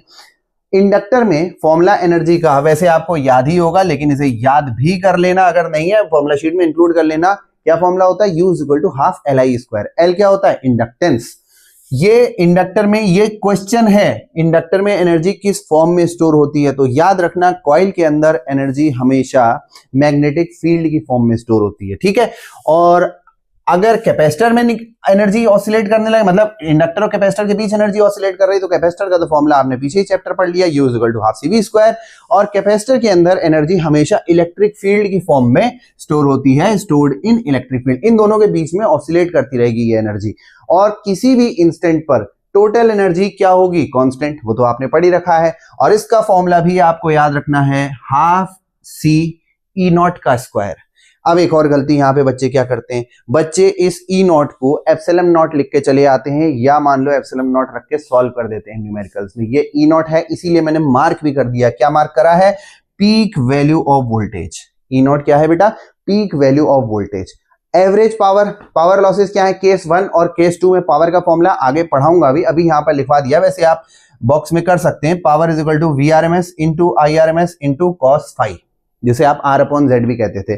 तो क्योंकि केस 1 और 2 में एंगल कितना चल रहा है, V और फेज डिफरेंस कितना चल रहा है, बोले सर 90 डिग्री का। भाई केस 1 में ये 90 डिग्री चल रहा था, केस 2 में ये 90 डिग्री चल रहा था, तो cos 90 कितना होता है, 0। तो केस 1 और केस 2 में एवरेज पावर लॉसेस कितने होते हैं, 0। और केस 3 में फेज डिफरेंस क्या है, 0 डिग्री, दोनों सेम फेज में आ गए। तो power is equal VRMS into IRMS into cos 0 1 होता है, मैक्सिमम वैल्यू होती है। तो आप कहेंगे पावर लॉस इस केस में मैक्सिमम होता है। तो बेटा इसमें हम लोग लास्ट केस पे पहुंच चुके हैं, 7वें तरीके का केस है, circuit containing resistance, inductance, capacitance in series. ठीक है, अभी सीरीज की बात कर रहे हैं। क्या है, RLC। ये मैंने डायग्राम बना रखा है, सर्किट डायग्राम, आपको समझ आ रहा होगा। रेजिस्टेंस, इंडक्टेंस यानी कि कॉइल एंड कैपेसिटर, ये सब सीरीज में है, AC सोर्स के साथ लगे हुए हैं। इसमें बेटा 3 केस बनते हैं। 3 केस कैसे बनते हैं, थोड़ा सा फेजर डायग्राम इमेजिन करके देखो ना, जो रेगुलर वाला हम लोगों ने फेजर डायग्राम समझा था। तो या तो VL बड़ा हो जाएगा, तो नेट वोल्टेज ऊपर की तरफ थोड़ा सा जाएगा एंगल पे, वो अभी समझा दूंगा। या तो VL बड़ा हो जाएगा, या VC बड़ा हो जाएगा, या VL और VC बराबर हो जाएंगे, तो रेजोनेंस की कंडीशन आ जाएगी। ठीक है, अब जैसे ये वाला फेजर डायग्राम देखो, पहला केस आ गया, VL बड़ा है VC से। If VL is more than VC, अगर VL बड़ा है VC से तो ऊपर की तरफ रिजल्टेंट जाएगा VL माइनस VC। शायद आपको आराम से समझ में आ रहा हो, VL माइनस VC ऊपर की तरफ जाएगा, लेकिन VR भी है इस केस में। तो 2 तरीके के वोल्टेज हो गए, एक ये वाला और एक VR वाला। तो दोनों का आप पैरेललोग्राम बनाओगे, V नेट निकाल लोगे। V नेट फाई से आगे चल रहा है, ठीक है, V नेट फाई से आगे चल रहा है करंट से। ठीक, तो यही चीज आपने यहां पे लिखी है, net voltage leads the current. Net voltage ये जो जा रहा है, ये हाइपोटेन्यूज पे, ये वाला नेट वोल्टेज, इन दोनों का resultant, the resultant voltage leads the current by, और current lags behind net voltage, भाषा वही है, by phase angle of phi. ठीक है, और V नेट का फॉर्मूला भी आप निकाल सकते हो, root VR square plus VL minus VC का होल स्क्वायर, दो 90 डिग्री पे है तो आप root P square plus Q square कर सकते हैं। ठीक है, अब फेज एंगल फाई निकालने के लिए आता है इसमें, तो tan phi tan theta perpendicular upon base, perpendicular क्या है VL माइनस VC, बेस क्या है VR, VL minus VC upon VR, VL की जगह क्या लिख सकते हैं I इंटू XL, VC की जगह क्या लिख सकते हैं I इंटू XC, VR की जगह क्या लिख सकते हैं I into R, I common होके सब कैंसिल हो जाएंगे, वो तो आपको समझ में आ ही जाएगा। तो tan फाई का फॉर्मूला क्या हो गया XL minus XC upon R, जो कि हमने कर लिया बॉक्स में, जो कि हमें याद करना है। इसी तरीके से इंपीडेंस का क्या फॉर्मूला आ जाएगा, अब इंपीडेंस तो आपको समझ में आ गया, इन दोनों का रिजल्टेंट आ रहा है तो मैंने डायरेक्टली लिख दिया root R square plus XL minus XC का होल स्क्वायर। अब केस 2 की तरफ चलते हैं। केस 2 में क्या होता है, if VL less than VC, देखो ये था VL मोर देन VC, अब VL लेस देन VC है, VL छोटा है VC बड़ा है, तो नेट रिजल्टेंट, नेट नहीं, जो इन दोनों का नेट है वो नीचे को आया, VC माइनस VL यहां आ चुका और VR इधर है, ये दोनों 90 डिग्री पर हैं तो पैरेललोग्राम बनाया, V नेट नीचे को बना दिया, 5 फेज डिफरेंस आ गया, तो V net current V net को लीड कर रहा है, या कह लो V नेट करंट को लैग बिहाइंड कर रहा है, तो वही चीज लिखी है, net voltage lags behind current और current leads the net voltage by phase angle of phi. ठीक है, अब फेज एंगल का फॉर्मूला फिर से क्या आ जाएगा, tan फाई, tan फाई क्या होता है परपेंडिकुलर अपॉन बेस, परपेंडिकुलर क्या हो गया साहब VC माइनस VL, यहां पे आ जाएगा, और बेस क्या हो गया VR, VC minus VL upon R, तो VC की जगह वैसे ही I into XC, I into XL upon IR, बार बार I वगैरह नहीं लिख रहा हूं, तो tan phi is equal to XC minus XL upon R। और हाँ, V नेट का यहां से फॉर्मूला आप आराम से निकाल सकते हो, दो ही तो चीजें हैं 90 डिग्री पर, तो VC माइनस VL का whole square plus VR square. इसी तरीके से फिर Z आप निकाल लोगे, सेम टू सेम फॉर्मूले चल रहे हैं, root R square plus XC minus XL का होल स्क्वायर। देखो ये दो फॉर्मूले बॉक्स में, ये दो फॉर्मूले बॉक्स में, इनको जरा ध्यान से देखो, tan phi XL minus XC अगर L बड़ा है, यहाँ पे क्या आ गया tan phi XC minus XL अगर C बड़ा है, आपको दिख ही रहा है, अपॉन R। इसी तरीके से Z का formula root R square plus XL minus XC का होल स्क्वायर अगर L बड़ा है, और Z का formula root R square plus XC minus XL का होल स्क्वायर अगर C बड़ा है। तो ये चीज हो गई। ठीक है, अब तीसरा केस क्या हो जाता है, VL is equal to VC, वो आपको समझ में आ ही रहा है, रेजोनेंस की कंडीशन है, पिछले केस का पूरा कॉपी पेस्ट चल रहा है यहाँ पे, VL is equal to VC, I into XL, I into XC, I cancel, XL is equal to XC, XL की जगह ओमेगा L, XC की जगह 1 upon omega C, omega square is equal to 1 upon LC, omega is equal to 1 upon root LC, omega की जगह क्या लिख दोगे बेटा 2 pi f is equal to 1 upon root LC, f की जगह 1 अपॉन 2 पाई रूट LC। तो ये क्या हो गई बेटा ओमेगा, अभी पिछले केस में पिछली वाली स्लाइड पे आपने देखा था ओमेगा का फॉर्मूला क्या था, मतलब ओमेगा को क्या टर्म हम कहते थे, एंगुलर रेजोनेटिंग फ्रीक्वेंसी, और f को क्या टर्म हम कहते थे, लीनियर रेजोनेटिंग फ्रीक्वेंसी। अब इस केस में देख लो फेज डिफरेंस क्या हो जाएगा बेटा, जीरो, फेज डिफरेंस जीरो हो जाएगा, तो वोल्टेज और करंट क्या हो जाएंगे सेम फेज में। इसका कोई फेजर डायग्राम भी मैं इधर को बना दे रहा हूं, बनाने को कहे तो फेजर डायग्राम में देखो VL और VC तो गायब ही हो चुके हैं, सीधे सीधे वोल्टेज और करंट आ गया, ये VR आ गया, ये I आ गया, दोनों 0 डिग्री पे। ठीक है, सेम फेज में। Z is equal to R, Z is equal to R क्यों आ जाएगा, चाहे इसी फॉर्मूले में लगा के देख लो, XC माइनस XL तो 0 है, तो Z is equal to root R square, तो R ही बचता है, ये Z की क्या है मिनिमम वैल्यू, क्योंकि बाकी टर्म आप क्या कर चुके हो 0। ठीक है, फिर करंट, अगर रेजिस्टेंस मिनिमम है तो करंट क्या हो जाता है maximum, I not is equal to E not upon Z, maximum purely resistive circuit की तरह ये बिहेव करेगा। ठीक है, फिर पावर फैक्टर अगर आपसे इसमें निकालने को कहा जाए, पावर फैक्टर का फॉर्मूला क्या होता है बेटा, cos phi is equal to R upon Z, R upon Z की वैल्यू R है, इसमें याद रखना पावर फैक्टर इस केस में 1 आता है, cos फाई क्या आ गया 1 आ गया। ठीक है, अब ये कुछ ग्राफ हैं, होपफुली आपने इनमें से मैक्सिमम पढ़ रखे होंगे, या नहीं पढ़े तो अपने फॉर्मूला शीट में शामिल कर सकते हो। क्या ग्राफ है, पहला रेजिस्टेंस वर्सेस फ्रीक्वेंसी, भाई फ्रीक्वेंसी अप्लाइड का रेजिस्टेंस पे तो कोई फर्क नहीं पड़ता, तो ये तो स्ट्रेट लाइन हो गई, ये ग्राफ हो गया। एक्सएल वर्सेस फ्रीक्वेंसी, एक्सएल का फॉर्मूला क्या था बेटा ओमेगा एल, ओमेगा एल की जगह क्या लिख सकते हो 2 पाई एफएल, तो XL directly proportional to frequency होता है ना, डायरेक्टली प्रोपोर्शनल का स्ट्रेट लाइन हो जाता है। इसी तरीके से एक्सी वर्सेस फ्रीक्वेंसी, भाई एक्सी का फॉर्मूला 1/2 पाई एफसी होता था, यानी कि XC inversely proportional to frequency है, और इनवर्सली प्रोपोर्शनल क्वांटिटीज आप जानते ही हो, hyperbola XC inversely proportional to F, और जेड वर्सेस फ्रीक्वेंसी का ये ग्राफ होता है, पहले ऐसे जाता है मिनिमम पे पहुंच जाता है जहां आर और एफ नॉट होता है, जिसे आप कह देते हो सर रेजोनेंस की कंडीशन आ गई, जेड की वैल्यू मिनिमम हो गई और फिर बढ़ने लगता है। ठीक है, तो ये वो केस था जिसमें रेजिस्टेंस, इंडक्टेंस और कैपेसिटेंस सीरीज में होते हैं। मोस्ट कॉमन यही वाला केस है, मोस्ट कॉमन, और इसी पर मैक्सिमम नंबर ऑफ न्यूमेरिकल्स आपको मिलते हैं बोर्ड्स में या फिर नीट में या फिर आईआईटी में। ठीक है बेटा, तो होपफुली आप इसको मतलब देख लो आपके हिसाब से, अगर ये आपने फॉर्मूला शीट में इंक्लूड कर रखे हैं then there is no need for you to include them again and again. ये वाले फॉर्मूले आप यहां पर लिख सकते हो, फिर मैं कुछ कंसाइज बता दूंगा कि कुछ शॉर्ट में फॉर्मूले आप लिख लो और फिर आपके नोट्स तैयार हो जाएंगे। तो देखो अभी तक हम 7 तरह के सर्किट पढ़ चुके हैं। RLC जल्दी से रिवाइज कर दे रहा हूं। Circuit containing only resistance, circuit containing only inductance, circuit containing only capacitance, फिर इनके combination RL circuit, LC circuit, RC circuit 6 हो गए और फिर RLC सर्किट।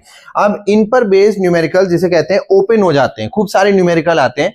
तो अब जैसे मैंने 3 तरह के क्वेश्चन, अलग अलग टाइप के क्वेश्चन मैंने ऐसे ही चूज कर लिए और इनको जरा मैं सॉल्व करके दिखाता हूं, फिर आपको भी कुछ क्वेश्चंस दे दूंगा जो आप सॉल्व कर सको। या एक काम ये भी कर सकते हो कि ये 3 क्वेश्चंस अभी आपके सामने लिखे हुए हैं, आप वीडियो को पॉज कर सकते हो, क्वेश्चंस को सॉल्व कर सकते हो और फिर मेरे साथ उसको देख सकते हो कि ये सही आया या गलत। तो जैसे बेटा ये क्वेश्चन नंबर 1 दे रखा है, if the reading of volt meter V1 is 40 volt, ये 40 वोल्ट दे रखा है साहब। और कह रहा है what is the reading of volt meter V2, ये रेजिस्टेंस के अक्रॉस जो वोल्ट मीटर लगा है ये पूछा है।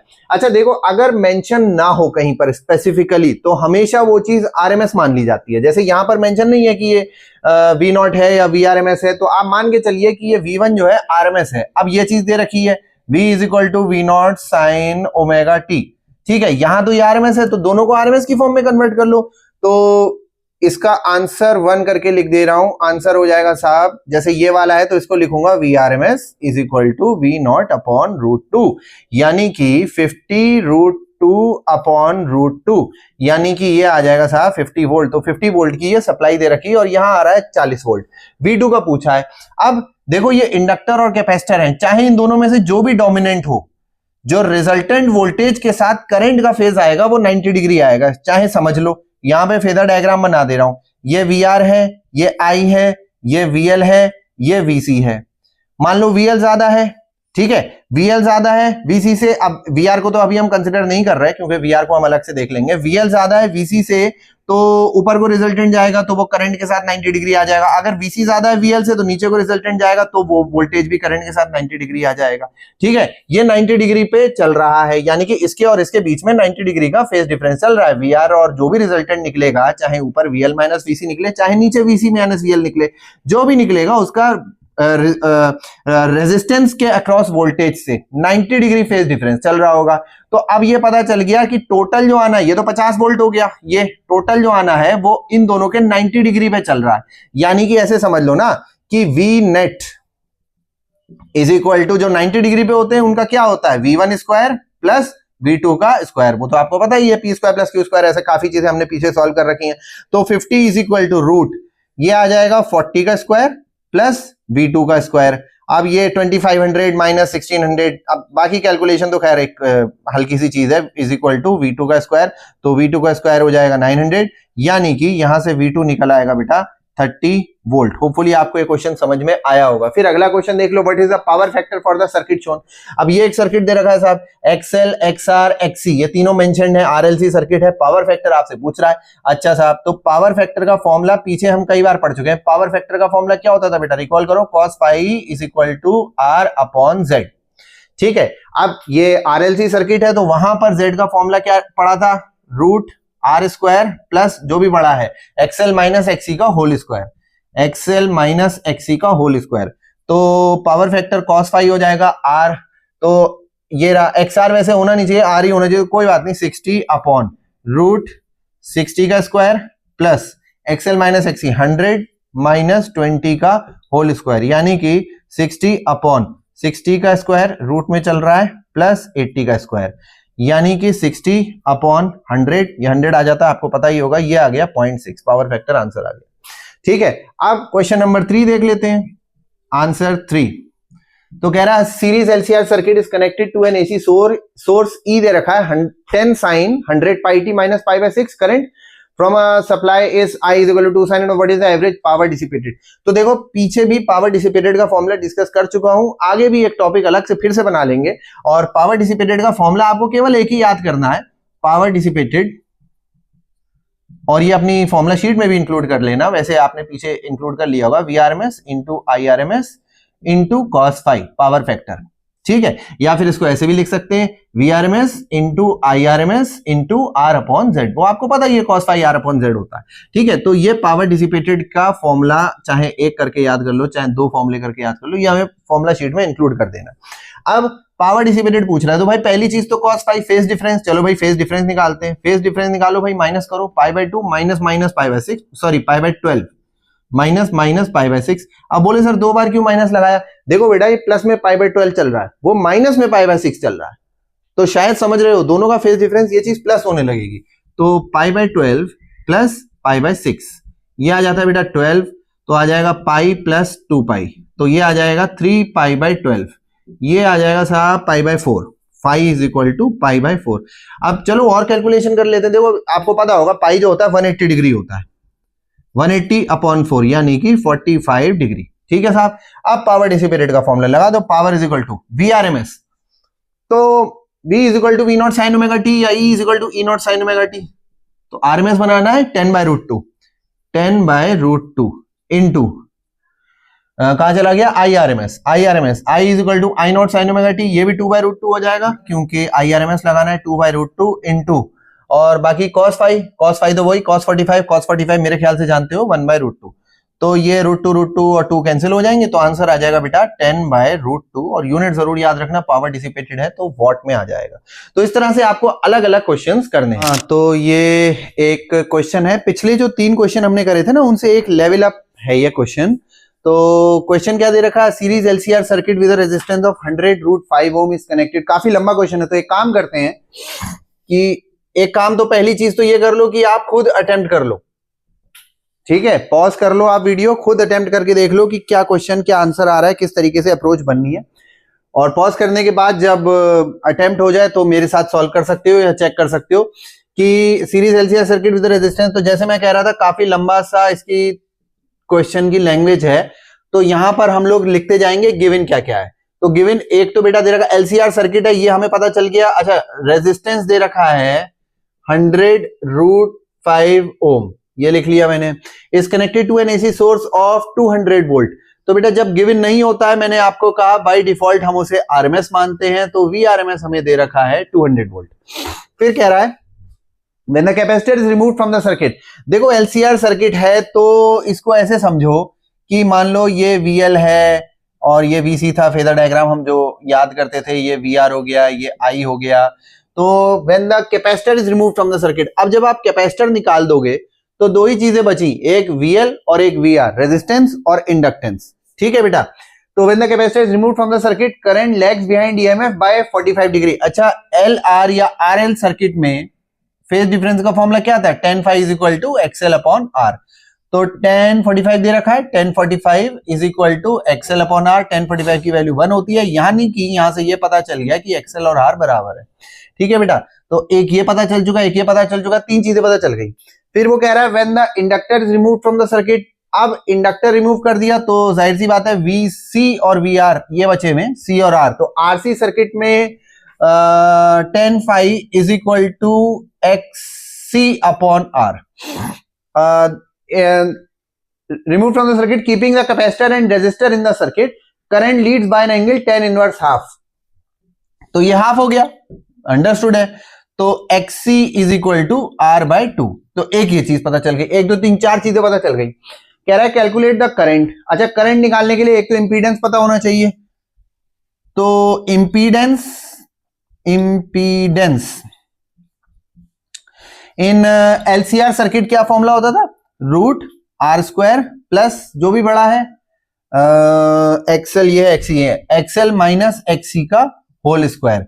तो इंपीडेंस आप लगा दीजिए Z is equal to root R square plus XL हो गया आर माइनस एक्सी हो गया आर बाय 2 का होल स्क्वायर, यानी कि Z is equal to root R square plus R by 2 का होल स्क्वायर।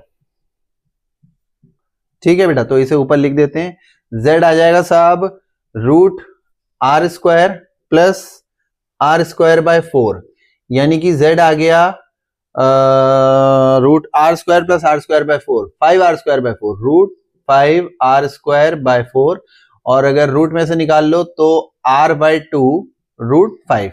ठीक है, ये ओम में आ गया, r की वैल्यू तो हमें पता ही है। अच्छा, वो कह रहा फाइंड द करंट। अच्छा, करंट के लिए वही फॉर्मूला पुराना, I is equal to V upon R। VRMS ये ऑलरेडी गिवन है 200 अपॉन R की वैल्यू लगा दूंगा 100 रूट 5 इंटू √5 अपॉन 2 को ऊपर ले जाऊंगा, 2 पर चला गया, तो 100 इंटू 2, तो ये आ गया 4/5 यानी कि 0.8 एम्पियर। ठीक है बेटा, ये पहला आंसर आ गया करंट का। और फिर कह रहा है power dissipated in LCR circuit. तो पावर डिसिपेटेड का तो आपने फॉर्मूला ऑलरेडी पढ़ रखा है, VRMS into IRMS into R upon Z, power factor. तो power is equal to VRMS हो गया 200, IRMS हो गया 0.8 into R 100√5 upon Z। Z क्या है? R/2√5। R मतलब 100√5 और बाय 2। सही लिखा मैंने? एक बार चेक कर लेता हूं। R√5, तो R तो था 100√5, एक और √5 इधर आएगा, √5। ठीक है, R√5 अपॉन 2। अच्छा, 100√5 चला गया, तो ये कुछ आ जाएगा 160 इंटू 2, 320/√5। ये सॉल्व कर लेना, तो ये वॉट में आ गया। तो इस तरीके से ये क्वेश्चन सॉल्व होगा। ठीक है, चेक करना इसका आंसर आपका सही आ रहा था या नहीं। हाँ तो बेटा, अब हम एसी सर्किट के अगले पड़ाव पे पहुंच गए हैं, जहां और थोड़ी अलग अलग छोटे छोटे टॉपिक्स हैं, वो डिस्कस कर लेंगे जल्दी से। तो देखो, हम लोग पढ़ रहे थे power dissipated in AC circuit. अब जैसे पीछे भी एक दो क्वेश्चंस आ गए थे, उसमें power dissipated in AC circuit का हम फॉर्मूला पहले भी लिख चुके थे, और हम लोगों ने वहां फॉर्मूला अप्लाई भी करा था कि पावर का फॉर्मूला क्या था? VRMS into IRMS into cos phi, यानी कि पावर फैक्टर, यानी कि R अपॉन Z। तो वही formula, general formula is given by, मैंने बॉक्स में ऑलरेडी कर दिया है। बॉक्स में जो जो फॉर्मूले हमको दिख रहे हैं वो सब फॉर्मूला शीट में इंक्लूड करने हैं। तो power dissipated in AC circuit का फॉर्मूला आता है बेटा, power is equal to VRMS into IRMS into cos phi, यानी कि मैंने कहा पावर फैक्टर, यानी कि R अपॉन Z। अच्छा, इसमें केसेस क्या बनते हैं ये थोड़े इंपॉर्टेंट है, ध्यान क्या देना है कि फॉर प्योरली इंडक्टिव सर्किट, अगर सिर्फ इंडक्टिव सर्किट है तो ऐसे समझ लो ना कि यहां पर I हो गया और यहां पर VL हो गया, R और C तो नहीं है, तो फेज डिफरेंस कितना हो गया? 90 डिग्री। तो वही चीज लिखी है कि फेज डिफरेंस 90 डिग्री हो गया, cos 90 0 होता है, cos 90 0 होता है, यानी कि पावर कितना हो जाएगा? 0। तो प्योरली इंडक्टिव सर्किट में याद रखना है पावर 0 होता है। इसी प्रकार से प्योरली कैपेसिटिव सर्किट मान लो सिर्फ BC है, तब भी फेज डिफरेंस 90 डिग्री है। Current leads the voltage by phase angle of 90 degree और π/2, तो phi 90 डिग्री, तो फिर से पावर डिसिपेटेड 0 हो जाता है। तो ध्यान क्या रखना है कि प्योरली इंडक्टिव सर्किट होगा, या प्योरली कैपेसिटिव सर्किट होगा, या इवन LC सर्किट भी होगा, R नहीं है, तो उस केस में हमेशा पावर डिसिपेटेड 0 होती है। पावर डिसिपेटेड 0 होती है, देखो यहां तक लिख लेना, स्क्रीनशॉट लो चाहे वीडियो पॉज कर लो, यहां तक लिख लेना। इसके बाद मैंने यहां से कंटिन्यू करा है, यहां के बाद मैं एरो बना देता हूं, मैंने यहां से कंटिन्यू करा। तो इस चीज को कहा जाता है वॉटलेस करंट। क्यों वॉटलेस करंट कहा जाता है? क्योंकि वॉट आता नहीं है। क्यों ऐसा होता है? क्योंकि पावर कंजम्पशन कितना है? 0। ठीक है, अब बात करते हैं क्यू फैक्टर की। क्यू फैक्टर की फुल फॉर्म है क्वालिटी फैक्टर। ये होता क्या है? ये रेजोनेटिंग सर्किट में पहली बात नापा जाता है। होता क्या है? Q factor of a resonant circuit is a measure of how sharp और सिलेक्टिव द रेजोनेंस इज। ये इस तरीके के कर्व आते हैं रेजोनेंस के केस में, तो ये कितना शार्प कर्व ऑब्टेन हो रहा है रेजोनेंस के केस में, ये क्यू फैक्टर एक पैरामीटर है जिससे पता लगता है। तो इसके पहली बात तो फॉर्मूले सारे याद कर लो, छोटे छोटे फॉर्मूले। Q is equal to 1/R √L upon C, XL upon R is equal to XC upon R। अच्छा, ये दोनों चाहे याद ना करो क्योंकि ये इन्हीं से आए हैं, तो 3 ही याद कर लो। मैं बल्कि स्पेस से बॉक्स हटा ही देता हूं, ये तो ऑप्शनल है, आप याद कर सकते हो। क्या भाई? XL upon R। XL का फॉर्मूला क्या होता है? XL ओमेगा L, वही चीज तो लिखी हुई है, omega L upon R। XC का फॉर्मूला क्या होता है? 1/ωc, तो 1/ωc, और R तो नीचे चल ही रहा था। ठीक है, तो ये दोनों इन्हीं से आए हैं, और बाकी तो आप जानते ही omega. Angular resonating frequency, omega कह दो, ओमेगा नॉट कह दो, तो वो रेजोनेटिंग फ्रीक्वेंसी होती है। तो क्यू फैक्टर अल्टीमेटली यहां पर नई चीज आती है। क्यू फैक्टर क्या बताता है? Ratio of energy stored to energy dissipated per cycle. AC की हर साइकिल में energy stored to energy dissipated, इसीलिए क्यू फैक्टर का नया फॉर्मूला ये बॉक्स में रखना है, 2π into energy stored upon energy dissipated per cycle. तो ये नीचे का पोर्शन अभी नहीं पढ़ना, हम लोग इसके बाद यहां के बाद इधर बढ़ जाते हैं कि क्यू फैक्टर से क्या पता चलता है। तो कई बार देखो क्वेश्चंस आ सकते हैं, कहां आ सकते हैं बोले? बोर्ड्स में आ सकते हैं, नीट में आ सकते हैं, IIT में आ सकते हैं। कंसेप्चुअल क्वेश्चंस के लिए ये बात आपको समझनी है कि हाई क्यू फैक्टर क्या डिनोट करता है। मान लो क्यू फैक्टर बता दिया उसने कि बहुत हाई आ रहा है, तो क्या डिनोट करता है? ये डिनोट करता है पहली बात वेरी लिटिल एनर्जी लॉस। ये तो आप समझ ही रहे हो, एनर्जी स्टोर्ड फिर बहुत हाई है और एनर्जी डिसिपेटेड बहुत कम है, तभी क्यू की वैल्यू बहुत ज्यादा आएगी। तो वेरी लिटिल एनर्जी लॉस। दूसरी बात शार्प रेजोनेंस, एकदम कर्व ऐसे पीक लेता हुआ आता है, शार्प रेजोनेंस। और दूसरी बात नैरो बैंड विड्थ। अब माइंड में क्वेश्चन उठा, अब ये नया वर्ड आ गया भाई, बैंडविड्थ। तो ये क्या होता है? ये डायग्राम मैंने यहां पे बना रखा है, बट क्योंकि जगह कम थी तो ऐसे छोटा सा डायग्राम बन गया, मैं ये मिटा देता हूं, आप ये कॉपी कर लेना। यहां पे मैं बनाता हूं बैंडविड्थ समझने के लिए यही वाला ग्राफ दोबारा बना रहा हूं। ये ग्राफ क्या होता है? देखो, वाई एक्सिस पे करंट होता है, एक्स एक्सिस पे फ्रीक्वेंसी होती है। ये बनी हुई फ्रीक्वेंसी बना दो या एंगुलर फ्रीक्वेंसी बना दो, आपको पता ही है omega is equal to 2 pi F होता है। 2 पाई को हटा दो तो दोनों प्रोपोर्शनल चलते हैं।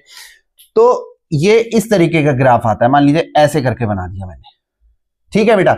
ये पीक वैल्यू ऑफ करंट आती है, जाहिर सी बात है इस एक्सिस पर आई है, देखो मेरे साथ चाहे बनाते रहो, आपको पूरा समझ में आ जाएगा। इस एक्सिस पे करंट है तो ये तो पीक वैल्यू ऑफ करंट हो गई, आई नॉट जिसे आप कहते हैं। IRMS आपने पढ़ा होगा, आई नॉट अपॉन रूट 2, तो IRMS कुछ नीचे आता है। अब ध्यान देना, यहां से कहानी बनना शुरू होती है। ये चीज, ये लाइन मान लो मैं IRMS की बना रहा हूं, ये बेटा IRMS। अब एक लाइन यहां से सीधे नीचे खींच दो, एक लाइन यहां से सीधे नीचे खींच दो, ठीक है बेटा। तो ये एंगुलर फ्रीक्वेंसी, जैसे मैंने कहा ना ओमेगा इस एक्सिस पे ले लो, तो इसे एंगुलर फ्रीक्वेंसी 1 कह सकते हो, इसे एंगुलर फ्रीक्वेंसी 2 कह सकते हो। अच्छा, बिल्कुल जो पीक पर आई है, ये तो रेजोनेंस हो गई भाई, बिल्कुल पीक पर आ गई। इसे आप ओमेगा नॉट कह सकते हैं, वहां पे भी शायद ओमेगा नॉट, हाँ ये रहा ओमेगा नॉट। तो ये जो विड्थ आती है, ये पूरा ये जो बैंड बन के आए, ये जो फ्रीक्वेंसीज ये कैच कर रहा है IRMS पे, ये चीज कहलाती है यहां से लेके यहां तक की, इस चीज को कहते हैं बेटा बैंड विड्थ। तो वही चीज यहां पे लिखी हुई, पढ़ के देखो English, it is the difference between 2 frequencies, ठीक है। तो ये 2 फ्रीक्वेंसीज के बीच का डिफरेंस होता है। अच्छा, एक बात समझो, ओमेगा नॉट और ओमेगा 1 के बीच कुछ डिफरेंस है, उसे यहां पे डेल्टा ओमेगा कहा जाता है, वही वहां पे बना हुआ है। ऐसे ही ओमेगा 2 और ओमेगा नॉट के बीच का डिफरेंस है, इसे भी आप डेल्टा ओमेगा ही कहेंगे, दोनों क्योंकि सिमेट्री है यहां पे, तो दोनों डेल्टा ओमेगा होते हैं। तो चाहे अगर डायग्राम से देखो तो दोनों डेल्टा ओमेगा का सम को बैंडविड्थ कहते हैं, यानी कि बैंडविड्थ अगर डायरेक्टली निकालूं तो उसका डायरेक्टली आ जाएगा 2 डेल्टा ओमेगा। मैंने यहां पे थोड़ा सा डेरिवेशन करके दिखा दिया है, कुछ नहीं है इस डेरिवेशन में। ओमेगा 2 क्या है? Omega naught plus delta omega, ध्यान देते रहना। और ओमेगा 1 क्या है? Omega naught minus delta omega, दोनों को माइनस करा, अपने आप ये 2 डेल्टा ओमेगा निकल के आ गया। तो इस चीज को कहा जाता है बैंडविड्थ, कि कितने बैंड की फ्रीक्वेंसीज, एक बैंड है पूरा, इतनी फ्रीक्वेंसीज को कैच करा जा सकता है। ये जनरली रेडियो, जो पुराने जमाने में रेडियो होते थे ना, हम लोग सेट करते रहते थे, ऐसे करके सेट करते थे तो फ्रीक्वेंसी कैच करता था, तो कितना बढ़िया शार्पनेस आ सकती है, वही चीज आगे लिखी हुई है, वो अभी एक्सप्लेन करूंगा प्रैक्टिकली भी। अच्छा, लो क्यू फैक्टर क्या बताता है? ये बताता है हाई एनर्जी लॉस, वो तो यहां से समझ ही गया, क्यू फैक्टर कम होगा तो एनर्जी स्टोर्ड भी कम होगी और एनर्जी डिसिपेटेड ज्यादा होगी, तो हाई एनर्जी लॉस दिखाता है। दूसरा क्या दिखाता है? ब्रॉड रेजोनेंस कर्व, मतलब ये रेजोनेंस कर्व है, एक ऐसे करके रेजोनेंस कर्व बना दो, समझ गए ना? तो ब्रॉड रेजोनेंस कर्व आ जाएगा इस केस में। ये इतना बढ़िया नहीं होता, ये बढ़िया होता है, शार्प रेजोनेंस, शार्प पीक आ रहा है, उसे कहते हैं। अच्छा, अब ये चीज देखो, शार्पनेस ऑफ रेजोनेंस वर्ड आ गया, तो यहां से अब कंटिन्यू है इसके बाद से। हाँ, क्यू फैक्टर का ये वाला फॉर्मूला और याद कर लेना, F not upon delta F. Delta F यही डेल्टा ओमेगा, उसकी जगह आप डेल्टा एफ भी लिख सकते हो, तो ऊपर एफ नॉट लिख सकते हो। एफ नॉट पता ही है, लीनियर रेजोनेटिंग फ्रीक्वेंसी। हाँ, तो यहां से समझो, sharpness of resonance, it correlates how much the peak is obtained in resonating circuit. ये देखो, अगर आपको डायग्राम दिख रहा हो बेटा, थोड़ा सा नीचे को है, मैं यहां पे ऑलरेडी बना चुका हूं भाई। एक कॉमन सेंस की बात है, एक पीक नंबर 1 ये है, पीक नंबर 2 ये है। शार्प पीक, शार्प रेजोनेंस आप किस केस में कहेंगे, किस केस में ऑब्टेन हो रहा है? तो आप कहोगे सर ये तो केस 1 में ऑब्टेन हो रहा है। इसी चीज को कहा जाता है शार्पनेस ऑफ रेजोनेंस। कितना बढ़िया शार्प कर्व बन के आ रहा है, ये चीज शार्पनेस ऑफ रेजोनेंस होती है। सिलेक्टिविटी भी और समझ लो, तब हम आपको और इसके प्रैक्टिकली थोड़ा सा समझाते हैं। सिलेक्टिविटी क्या होता है? Ability to reject any frequencies on either side of bandwidth. अब देखो, ऐसे समझो कि पुराने जमाने में जो रेडियो होते थे, अब तो डिजिटल वगैरह रेडियो आते हैं, सब डिजिटल होते हैं, कारों में, आपके मोबाइल में अगर रेडियो है या कहीं भी डिजिटल रेडियो होते हैं। पहले जो ये वाले रेडियो होते थे जो हम सेट करते रहते थे, तो उसमें क्या होता था बेटा, मान लीजिए आपने 100 हर्ट्ज, एग्जाम्पल ले रहा हूं बेटा, ठीक है, 100 हर्ट्ज की फ्रीक्वेंसी पे सेट करा, कोई रेडियो स्टेशन कैच हो रहा है। लेकिन अगर जरा सा आप इधर को जाते थे और जरा सा हाई की तरफ जाते थे तो एकदम नॉइज आने लगता था, ठीक है। तो इसी चीज को कहा जाता है कि कितना शार्प हमारा जो ट्रांसमीटर है, रिसीवर जो है, वो उसको कितना बढ़िया पकड़ पा रहा है, ठीक है। वो चीज कहलाती है सेलेक्टिविटी। मतलब पूरा 100 हर्ट्ज ही पकड़े, ये ना पकड़े कि 99.9 की आवाज भी इसी 100 के साथ आने लगी और 100.1 की आवाज भी इसी 100 के साथ आने लगी, तब तो नॉइज आने लगेगा। नॉइज आने लगेगा तो क्लियर आवाज नहीं आएगी, क्लियर हम सिग्नल रिसीव नहीं कर पाएंगे। उस चीज को कहा जाता है शार्पनेस ऑफ रेजोनेंस, यानी कि कितनी शार्प आपने फ्रीक्वेंसीज पकड़ी। और इसीलिए bandwidth inversely proportional to selectivity होती है। भाई देखो जैसे ये वाला कर्व है, इसकी बैंडविड्थ कुछ ऐसे आएगी, यानी कि ये आसपास की सारी फ्रीक्वेंसीज पकड़ रहा है। यानी कि मुझे तो चाहिए था 100 हर्ट्ज पे, रेडियो स्टेशन कोई ट्रांसमिट कर रहा था, मुझे 100 हर्ट्ज पे कैच करना था। अब ये 98 वाली भी पकड़ रहा है, 99 वाली भी पकड़ रहा है और पॉइंट्स में भी पकड़ रहा है, ऐसे यहां भी पकड़ रहा है, 101 और 102 ये भी कैच कर रहा है। तो आपको सिग्नल क्लियर रिसीव नहीं होगा। लेकिन अगर बैंडविड्थ कम कर दोगे तो सिलेक्टिविटी ज्यादा हो जाएगी। इसीलिए ये रिलेशन बहुत इंपॉर्टेंट है, याद रखना। तो बैंडविड्थ कम करने का मतलब आपने बिल्कुल बैंडविड्थ जरा सी कर दी, तो बैंडविड्थ जरा सी कर दी, वो एग्जैक्टली 100 पकड़ पा रहा है, बहुत उसने कैच करा तो 99 पॉइंट सपोज एग्जांपल 9 और इधर 100.1, बहुत आसपास की अगर कोई हल्की सी कैच करी तो कर ली, नहीं तो उसकी रेजोनेंस बहुत शार्प है। ठीक है बेटा, तो ये छोटे छोटे ऐसे टॉपिक थे जो आपको समझने थे। जनरली इनको ओवरलुक कर दिया जाता है, हम लोग एसी पढ़ लेते हैं, एलसीआर सर्किट पढ़ लेते हैं, लेकिन ये छोटे छोटे टॉपिक्स में बहुत सारे ऐसे फॉर्मूले छुपे हुए होते हैं जो कि बोर्ड्स के लिए तो चलो एक हद तक इंपॉर्टेंट है, लेकिन नीट आईआईटी के लिए ये बहुत ज्यादा इंपॉर्टेंट है। बहुत सारा कोचिंग्स में इनको ओवरलुक करके करा देते हैं, छोड़ो छोड़ो या देख लेंगे, या एक दो फॉर्मूला इसका करा दिया। डिटेल्ड ये आपको मैंने बताया है, इस पर हमको क्वेश्चंस भी करने होंगे। तो बेटा जैसे पिछली स्लाइड पर, पिछले वाले बोर्ड पर हम लोगों ने देखा था, कुछ फॉर्मूले लिखे थे, क्वालिटी फैक्टर लिखा था, वहां पर सिलेक्टिविटी लिखा था, selectivity inversely proportional to bandwidth लिखा था, बैंडविड्थ के बारे में पढ़ा था। तो अब जैसे एक क्वेश्चन आ गया तो क्वेश्चन समझो, वैसे चाहो तो पॉज करके फिर इन चीजों को छुपा के क्वेश्चन सॉल्व भी कर सकते हो, क्योंकि वो पीछे वाले बोर्ड के फॉर्मूले पर ही बेस्ड हैं। लेकिन अगर आपको तेजी से देखना तो मेरे साथ देखते चलो कि a series LCR circuit has L यानी कि inductance 200 milli henry, capacitance 500 nanofarad 10 की पावर -9 हो गया, resistance 20 ohm, find resonating frequency f naught. तो ये तो हम लोगों को पता ही है, रेजोनेटिंग फ्रीक्वेंसी f नॉट का फॉर्मूला क्या हो जाता है, 1/2 पाई रूट LC, L और C दे रखा है, ये वैल्यूज लगा के कुछ आंसर आ गया। इसके बाद कह रहा है find Q and bandwidth delta F।